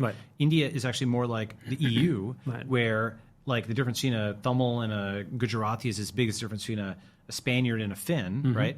And so it's actually, India is the most unified it's ever been in its history. And it's actually doing surprisingly well in some ways. Like, for example, on many graphs, China is far and away number one, like on steel or nuclear, right? But then if you take China out of the graph, India is actually a distant but real number 2, right? And I'm not saying India catches China, but I am saying that India is actually much stronger relative to the West than anybody realizes. Oh, I agree with that. And so like insofar as like the Anglophone world is having kind of a redistribution of power, right? Like the capital moved from London to DC. I think it's moving from DC to the internet. And Indians are a much larger percentage of the internet than they are of America, right? And even more than London, right? So the Anglophone world is kind of where, when I say like China versus the internet, versus doesn't always mean, you could say China and the internet, right? And I don't think it's going to be it's not going to be tank for tank and plane for plane like the Americans and the Soviets. The European model is confrontational. In fact, I think to balance China, and why do I say balance China, right? Let me bring it back to a different example. Let's take 1991. The U.S. had just won the Cold War, right? It was completely dominant, right? But it turned out that total victory was actually arguably bad for it, right? Because over the next 30 years, with no balance in the world, it didn't just invade Iraq or no common ideology to attack, so to speak. Yeah, exactly. There's no balance. There's no so what happened was first they fought each other, number one. Number two is they blew up all these countries. Number three, they printed all this money. Number four, somehow over 30 years they squandered the most advantageous position in human history. They squandered it really, really fast, right? And what happened was actually having a completely unlimited power to go and blow up everything and print everything and so on and so forth. Turned out to be bad for them. It's like somebody who inherited billions of dollars. Like we were talking earlier about, like you just mentioned the phrase generational wealth, which people hear. I'm not even sure that exists or is even good when it does exist. Because if people, there's this movie, for example, called Born Rich, about like a kid who inherits a Johnson & Johnson fortune. And what happens is they become almost like a communist because for them, wealth and effort were not connected. Yeah, they didn't earn it, as it were. They didn't earn it, right? Yes. They inherited it. It is luck of the draw for them, right? Yes. So then they feel really guilty about that, and so they start to spend their money on communism, type stuff, and thereby actually pull up the ladder for others, right? Because they kind of destroy market creation processes, but they do that to absolve their guilt. But come back to generational wealth point. Point is, the lack of a balance for America. For example, think about West Germany versus East Germany, which you know very well, right? During the Cold War, America built up West Germany, and in general, with its flaws, the American sectors were better than the Soviet sectors. For example, West Germany, question. right? No question. Or like South Korea versus North But that's Korea. the difference about state planned economies versus True. Yeah, exactly. True. But South Korea versus North Korea, West Germany versus East Germany, even Chile versus Cuba, every place where the capitalist and communist variety. Okay, fine. Now, though, what happened was by degrees, the U.S. went from being essentially like the conservative power, the capitalist power, whatever in the world, to becoming the anarchist power, just destabilizing countries in the name of democracy, sometimes in the name of capitalism, often in the name of democracy, blowing them up, right? And like there's a flip that's happened where, America, I think, is now on the global left, and China and Russia are on the nationalist right? Like basically over 30 years, I actually have this figure in the book. Right. This is actually this is what I call the global flippening. This is as of 3 years ago, and we're in the middle of social war, so things are moving very fast. It's like borders stay static, and then in a war they move fluidly very quickly. So we're kind of like that. But in 1988, okay, the USSR was firmly on the economic left, Warsaw Pact, PRC, et cetera, right? And then you have, let's say, Switzerland is neutral, okay, because they actually did trade. And then you have Reagan's America on the economic right, and EU, NATO over here, right? Okay. And India was socialist. China was in migration. It was like 10 years post, Deng, right? But it's hiding its strength, biding its time, and so on, right? And then by 2022, you have woke America is the farthest left culturally. And you have nationalist Russia and China, I would argue, on the cultural right. And then Eastern Europe and India, Israel kind of over here. Bitcoin and Ethereum, you can argue, are the new Switzerland, right? And then Western Europe is like, the center left, right? So this is economic left versus economic right. This is cultural right versus cultural left, right? And, to establish this, I showed a bunch of almost like inequalities over here, right? Like, for example, each one way of putting it is for each position on this, I've got a citation there, and I've got another one that shows that who's to who's right, who's to who's left, right? So, for example, the detailed argument, right? So but when you say America, I mean, so you're talking about specifically about woke America, I can see that, or specifically the left side of America. But what about the right side of America? Well, so that's a good question. That's right. Yeah. So the interesting thing is the right side of America, I think, in this time of chaos and churn, will actually eventually end up on the global left. And let me explain why. The reason is you can go libertarian enough that you're anarchist. But the global left does, if you are truly left. So let me explain the left. There's different versions of left and right. Okay. Insofar as you identify, so American anarchy, right? There's both the left and a right version of that. And the left version of it is BLM, which is we are all equal. And the right version is, let's call it extreme Bitcoin maximalism. You ain't the boss of me. Right. Okay. And what both of those mean is nobody's in charge. We are all equal means completely flat. Yeah. You ain't the boss of me means nobody's in charge. Again, completely flat, right? Yeah. And this is BLM and this is Jan 6th. Okay. So when you think about what that means on the street, it means swarming mobs, chaos, assault rifles, everybody yelling at each other, no established hierarchy, and nobody wants to fold into anybody, right? Trump is like the last leader, and après him, le deluge. Like after MAGA, maximalism, after Orange Man, Orange Coin, you have something where you have a bunch of basically Bitcoin, Bitcoin warlords, whatever you want to call it, right? And you just have a bunch of leaders who the warring states. Go ahead. Yes. No. It's warlord era, right? Yes. It's like warlord era in China, right? The time the warring states period. Yes, yeah, exactly. That's right. So actually, those are two different periods, but yes, right? Yes, yeah. So, the thing is that people don't want to. They have taken one piece of American culture, which is leadership and so on and so forth. But they just don't understand the concept. They don't understand harmony or whatever. They understand, they understand the concept of organizing. One way of putting this is individually alpha is collectively beta, right? Like I understand why Andrew Tate and so on exist, right? I actually think he himself is smart enough that a lot of what he says is like a persona, okay? But don't you think he says it also because he identifies the fact that men have become more disenfranchised? So he's just pandering to that audience? Totally. Yeah. So he's playing a character in many ways, right? So he is smart enough, I think, that his father's a chess master and so on. But his audience doesn't get the joke, right? His audience doesn't get the joke, and maybe he means some of what he says. I'm not neither defending him, just observing, right? But one way of thinking about it is, like Andrew Peterson is like Andrew Tate is like Jordan Peterson with tats. Okay, yes. Why? Jordan Peterson gave advice to young men to kind of clean your room, so on and so forth. Right. And that was like the old culture where in Western culture, hard work was valued and you're a valued member of society and so on and so forth.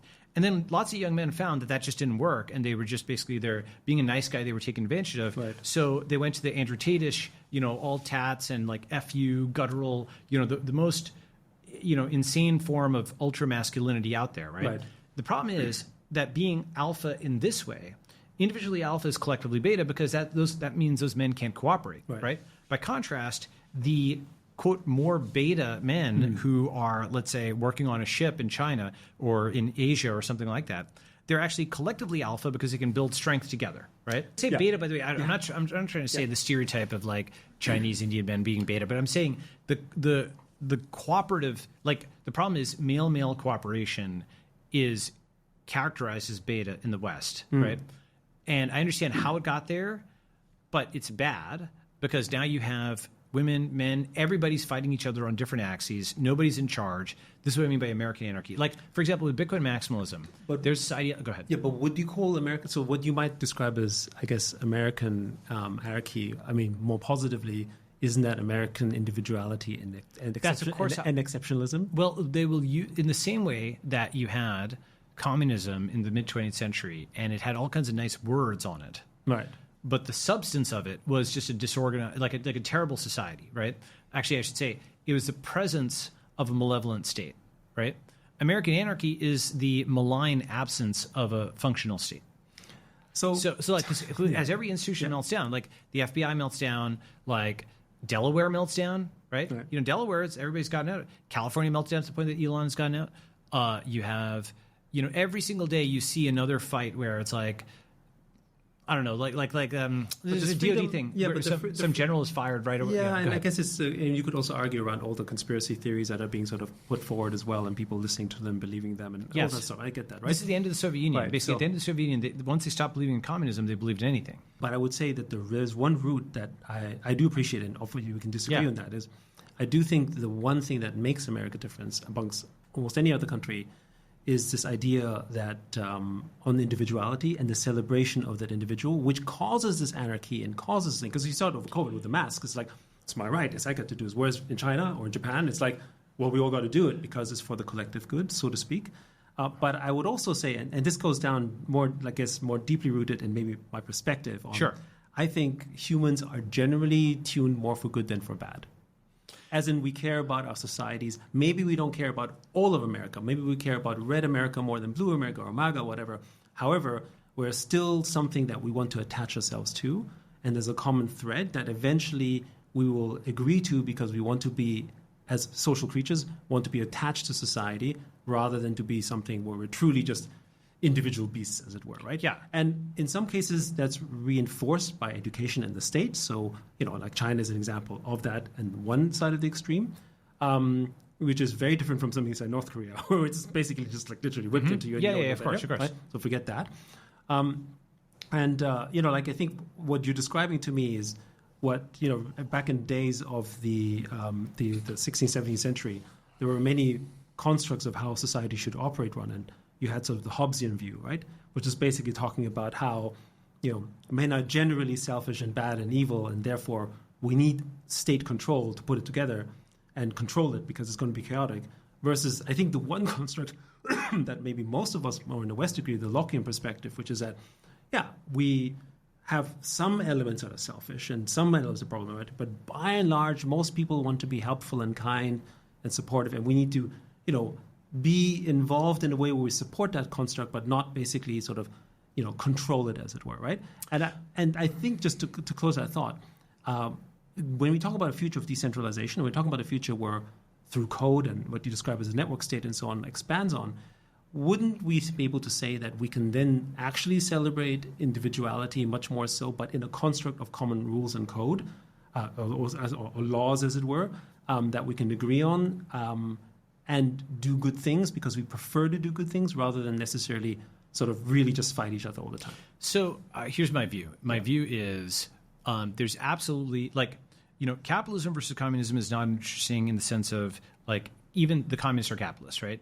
But especially today. Yeah, that's right. Yeah. So, but individual versus group is always interesting because there's a balance between the individual and the group. What are your responsibilities? What are your freedoms? And so on, rights? I'd say 3 or 4 things in response to what you said.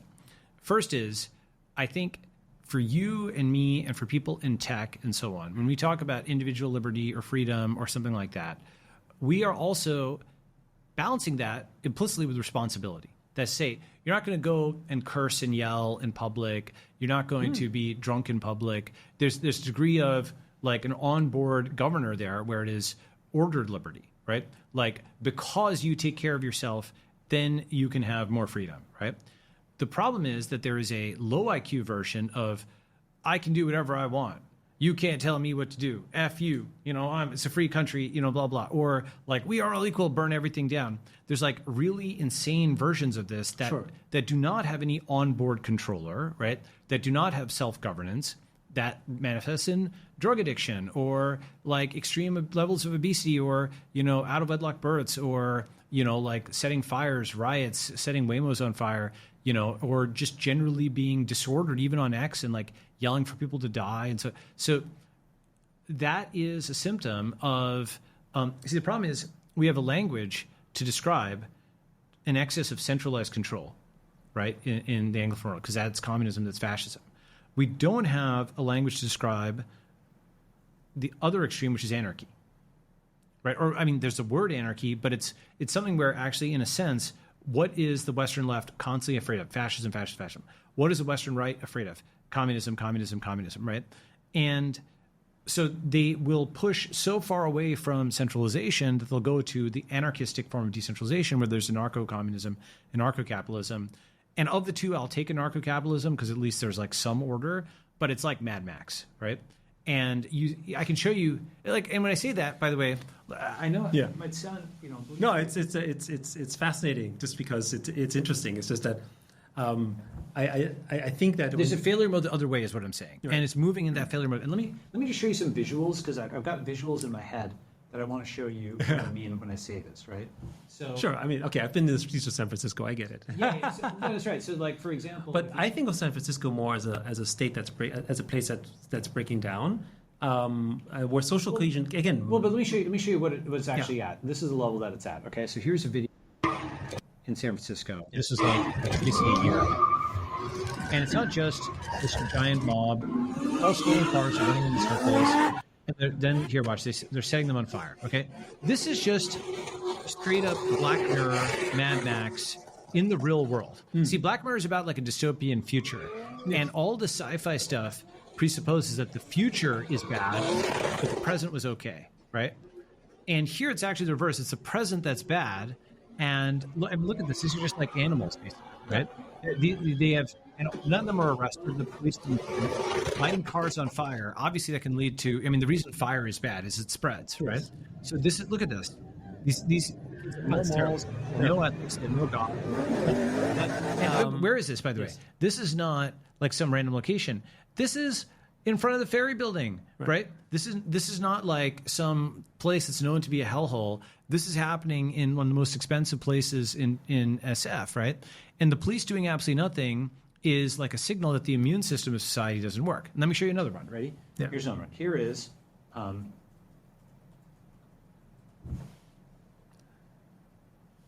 But are we not at risk of highlighting? Well, I agree with you. This is terrible. But are we not at risk of highlighting the sort of exceptions to the rule? Because while it's true that there's a lot of problems in San Francisco, it is not that 90% of the population is doing it. Okay, here's here's a car. That guy was showing the door shut. All these people there are like eating the lowest put out. He's the driver taking this back. It's after he tells it. I'm right here. This guy's obviously fearing for his life. He's seen before. Yeah. Now listen. There's something on his car. And he's clearly fearing for his life. Look.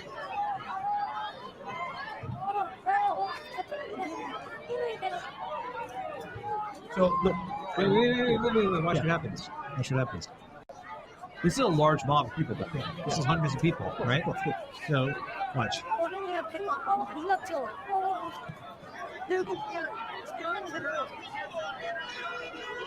Watch.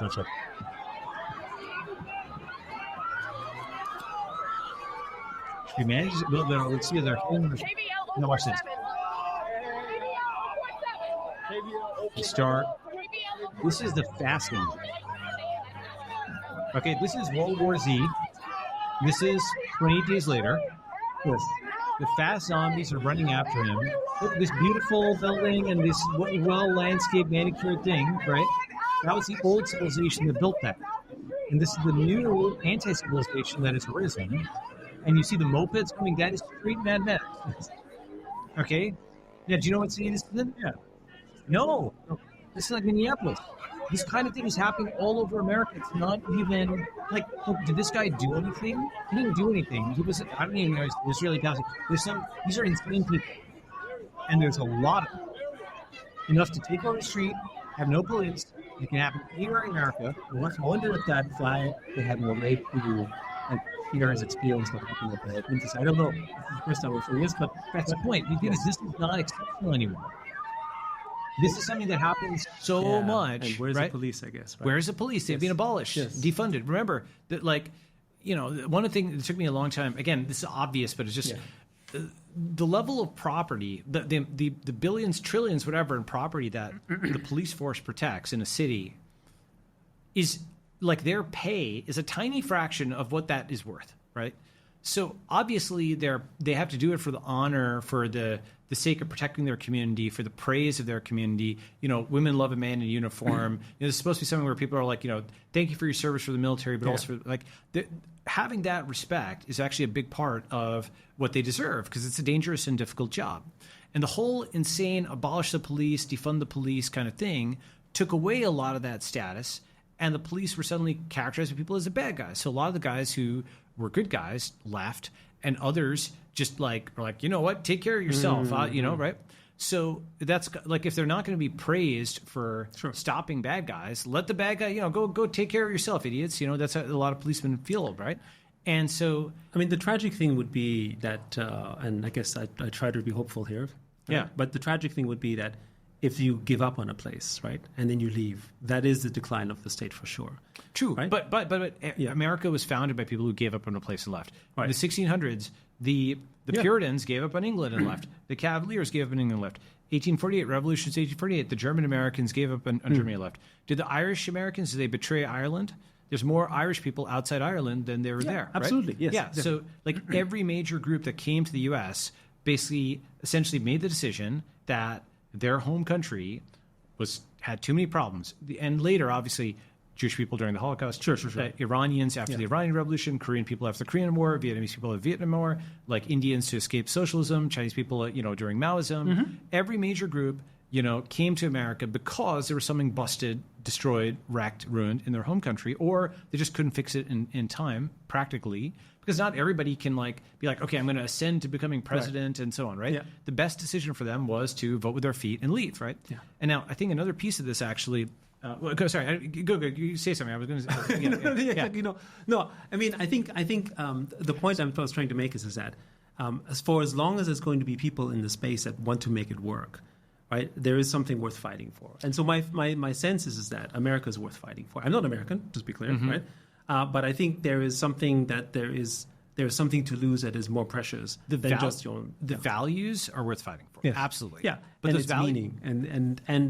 So I do think that the idea and the place as it is, people fighting for it, whether this is someone like an Elon or a series of people like this, I think people will come together. If the police fails as it is right now, I do think, you know, humans have this powerful way of reorganizing and reforming, and it will look differently, to your point, but they'll come together to make it work, right? And I think you see this in history when things fall, they come back slightly differently, but they will form and shape themselves in a way that, again, brings it back down to the ultimate sense of safety and security that people want. That's right. So this is like what I mean. So I think the way I think about it is like you can think of it, the internet is either V3 or even V5. You have Greece, Rome, Britain, America, the internet, right? And for example, Bitcoin represents American values, but it's also it's really internet values. Yes. Right? Yes. And so because it's global, because it's decentralized, right? The internet is more America than America, and MAGA is trying to be more China than China. Right? Like in the sense Yes. of MAGA has China envy. They want to be a manufacturing power. They want to be a military power. They're even obsessed with Taiwan, Yes. right? All these kinds of things are things that nobody ever cared about America until basically 2015 when Trump, because Red America was losing to China, MAGA had China envy. And nobody admits this, right? Like basically the Democrats also have China envy, right? Because they want to have that level of control and so on and so forth. And China just does it more competently. China's a much better China than blue Americans are. Very similar, by the way, to the 80s with the USSR when they lost confidence in their own system and Gorbachev started copying America. Glasnost, Perestroika were American concepts that were brought into the Soviet context, and it didn't work. Also because they weren't ready for it. They weren't ready for it. Yes. It was basically like cart before the horse. They were trying ideological reform before Yes. the manufacturing reform, right? Yeah. All that kind of stuff. So the whole thing melted down, right? And basically Gorbachev, lost confidence in the communist system and tried to do things in a different way. He was trying to copy America, and the Soviet Union was a much worse America than America.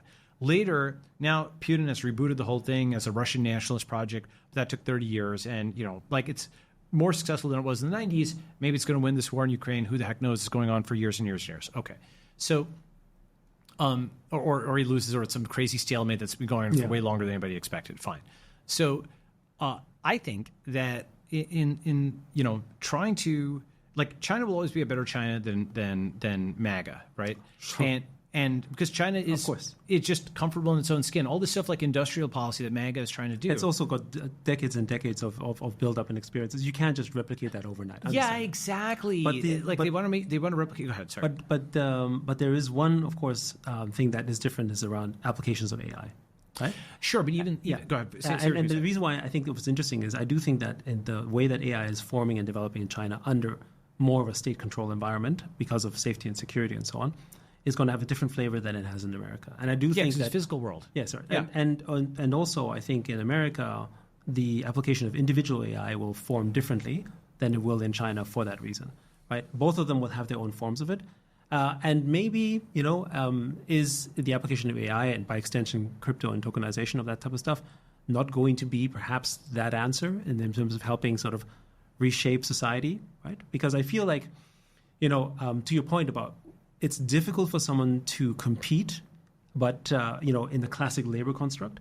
But when you talk about what's happening in AI on the creative side and what's happening with AI, the tools available to you, actually it opens up entirely new frontiers. And it's true, people will get left out, but it's also true that in a place like America, you can be disruptive about this, which won't be allowed in China in quite the same way. So I guess and I don't mean just tech people. Sorry, just to say that I actually think because of AI, you're going to have much more extensions of that human creativity extend throughout people who are not technical, meaning that we're going to have much more amateurization, and therefore, someone in the Midwest could actually have an application of use in the so-called technology world that they would never have had otherwise. Yeah, but I'd say my main, I agree with a lot of what you just said, except I'd say internet first, as distinct from America first, right? Because not just someone in the Midwest, someone in the Middle East, someone in South America, Sure. right?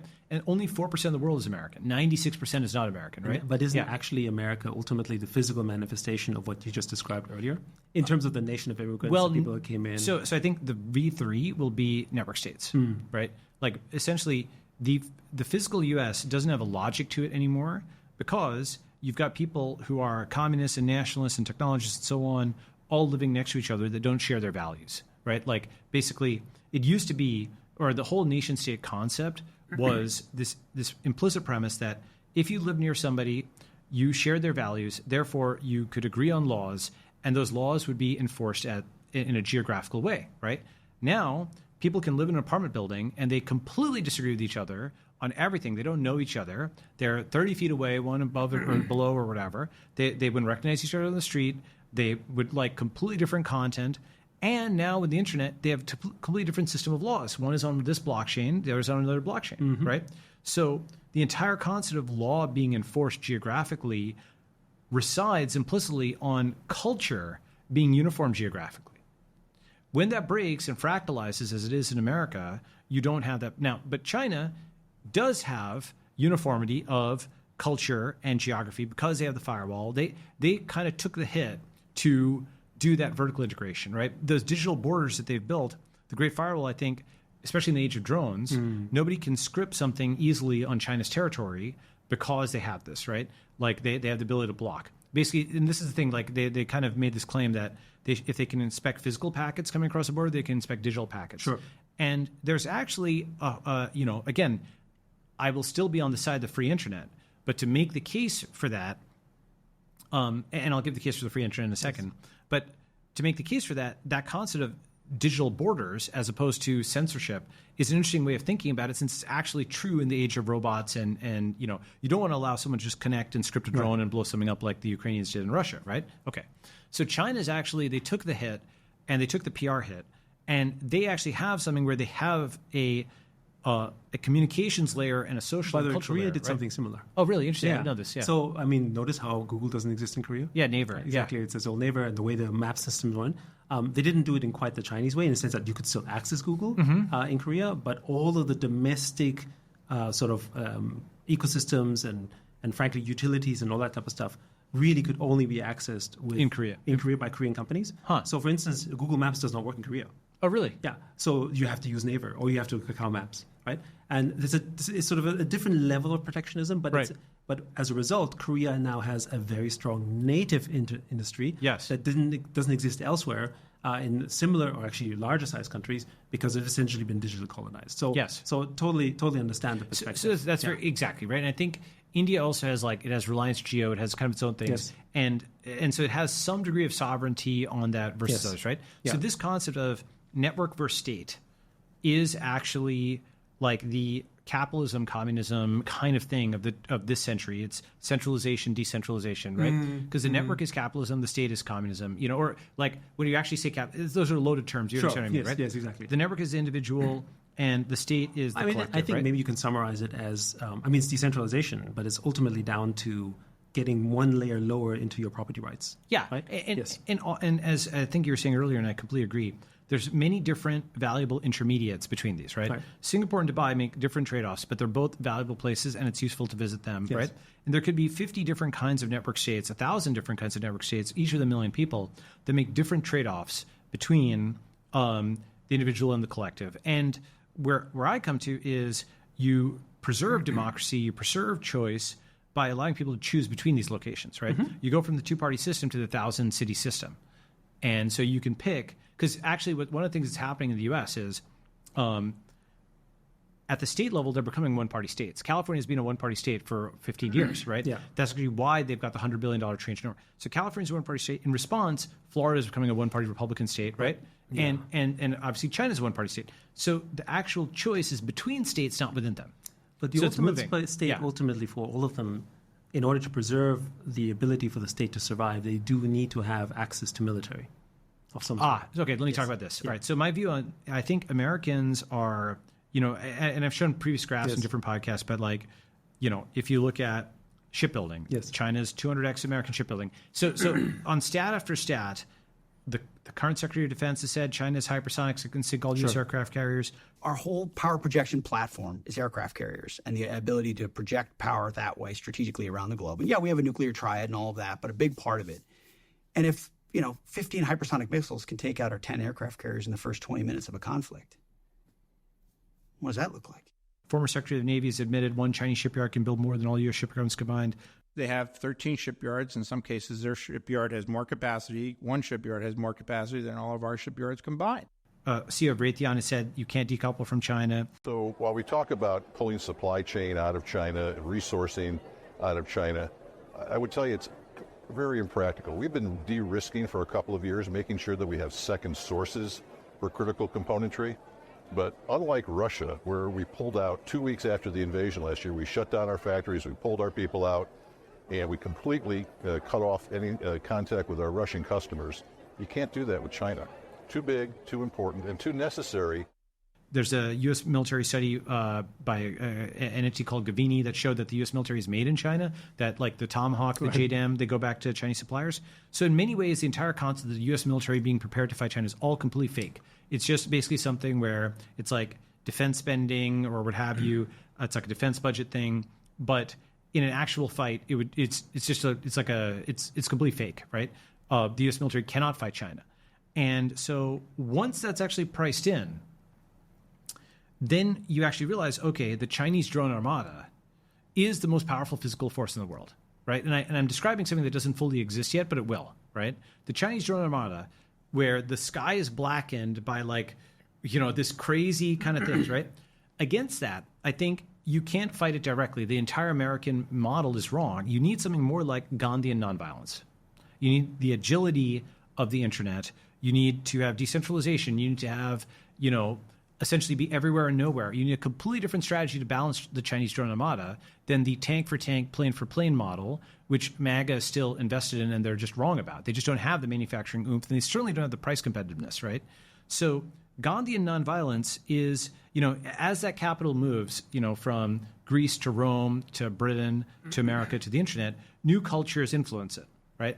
Like British culture had a lot going for it, but the American fusion, all these different European strains and African Americans and various immigrants, added more strength to it, and such that even British culture, as powerful as it was, actually now looks up to American culture, and American culture looks up to internet culture. Right. They're, in a sense, how France. Oh, go ahead. So what I wanted to add to this is that, so I agree with you in terms of when it comes to, although I do think neither side wants a war because it's going to be so destructive on each side, it's just not worth it.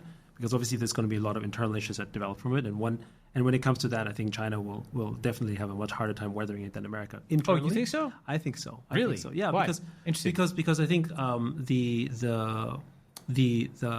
harmony of China on wars is much tougher. It's one of the reasons why I think, for instance, is that it's because of the one-child policy, and they don't want to exactly. There's demographic issues as well. They don't have a flow of you don't get.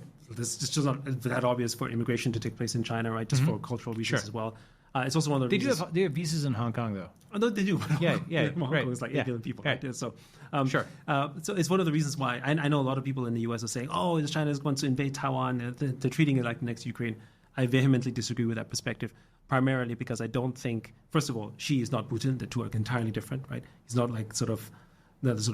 acting in a vacuum. I think they're much, much smarter about this. And the second thing also is that Russia shows China what not to do. Yeah, that too. Have you heard that proverb? It's basically like with the collapse of the Soviet Union, Russia, the ideological as opposed to the economics first. They keep showing China what not to do. What not to do. Yeah. But also, again, China inside first in terms of making sure that you have harmony, and creating a war, even that's external, is not fruitful for internal harmony whatsoever, right?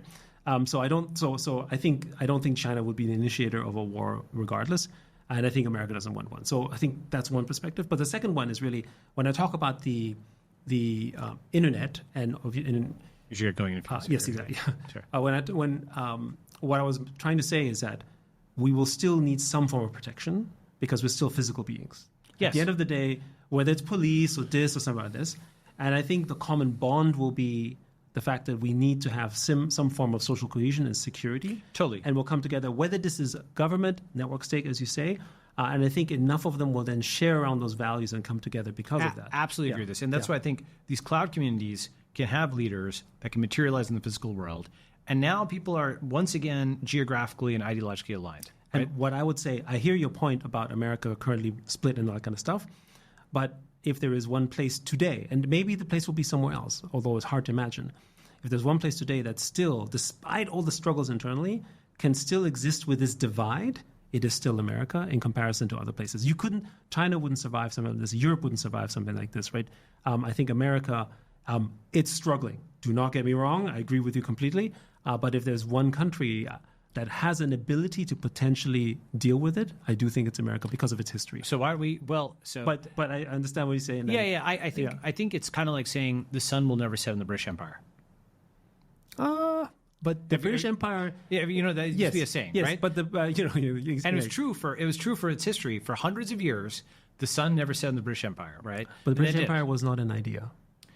It was more so than anything before because, well, actually, let me put it like this. Yes. That's one last thing, right? So common law and the Magna Carta was a crucial thing that made... it's the father of property rights. Exactly, that's right. Exactly. Yeah. So Britain was closer to an idea than any other European country, right? It was more abstracted out. That's why it was also naval power. It's a combination of geography, the ideas there. And then America... I just want to add one point also. I think the English language is also part of that. Yes. Because the English language is such a fluid language, and I think broadly a much more optimistic language. So I grew up speaking German, right? Because it's my mother tongue, because I grew up in Europe.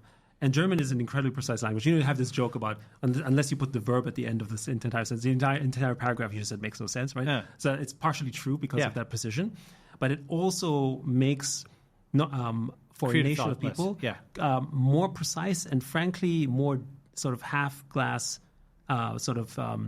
empty as half glass full perspective. And I find that in the English language you have the ability to be much more nuanced.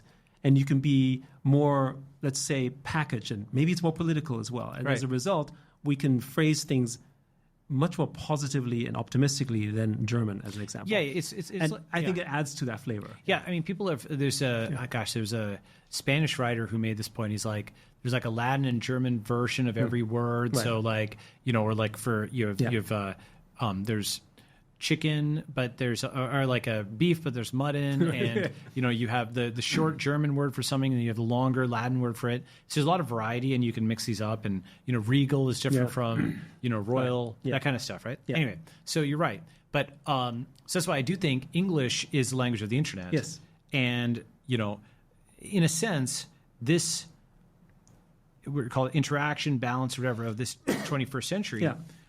Again, it's in a sense Eurasian communism versus Anglospheric capitalism, right? So, except the Eurasian communism I'd actually put on the right this time, and the Anglospheric capitalism I'd put on the left, because the internet is sort of a more anarchic kind of capitalism, freedom, and so on and so forth, whereas China is a more ordered kind of communism and more nationalistic, right?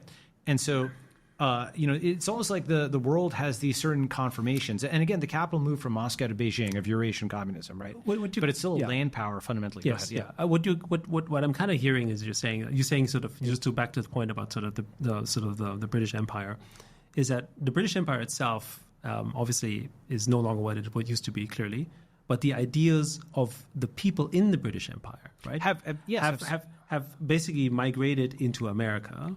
Right? I mean, sort of, Locke didn't have success politically in the UK as much as it influenced what happened in America. That's right. For instance. Yeah, but now America's like 20% WASP or something like that, right? So, like, it wasn't like that before, though. It wasn't like that before. That's exactly, right. Yes. So, but the torch got passed, and think of it as like software versus hardware, right?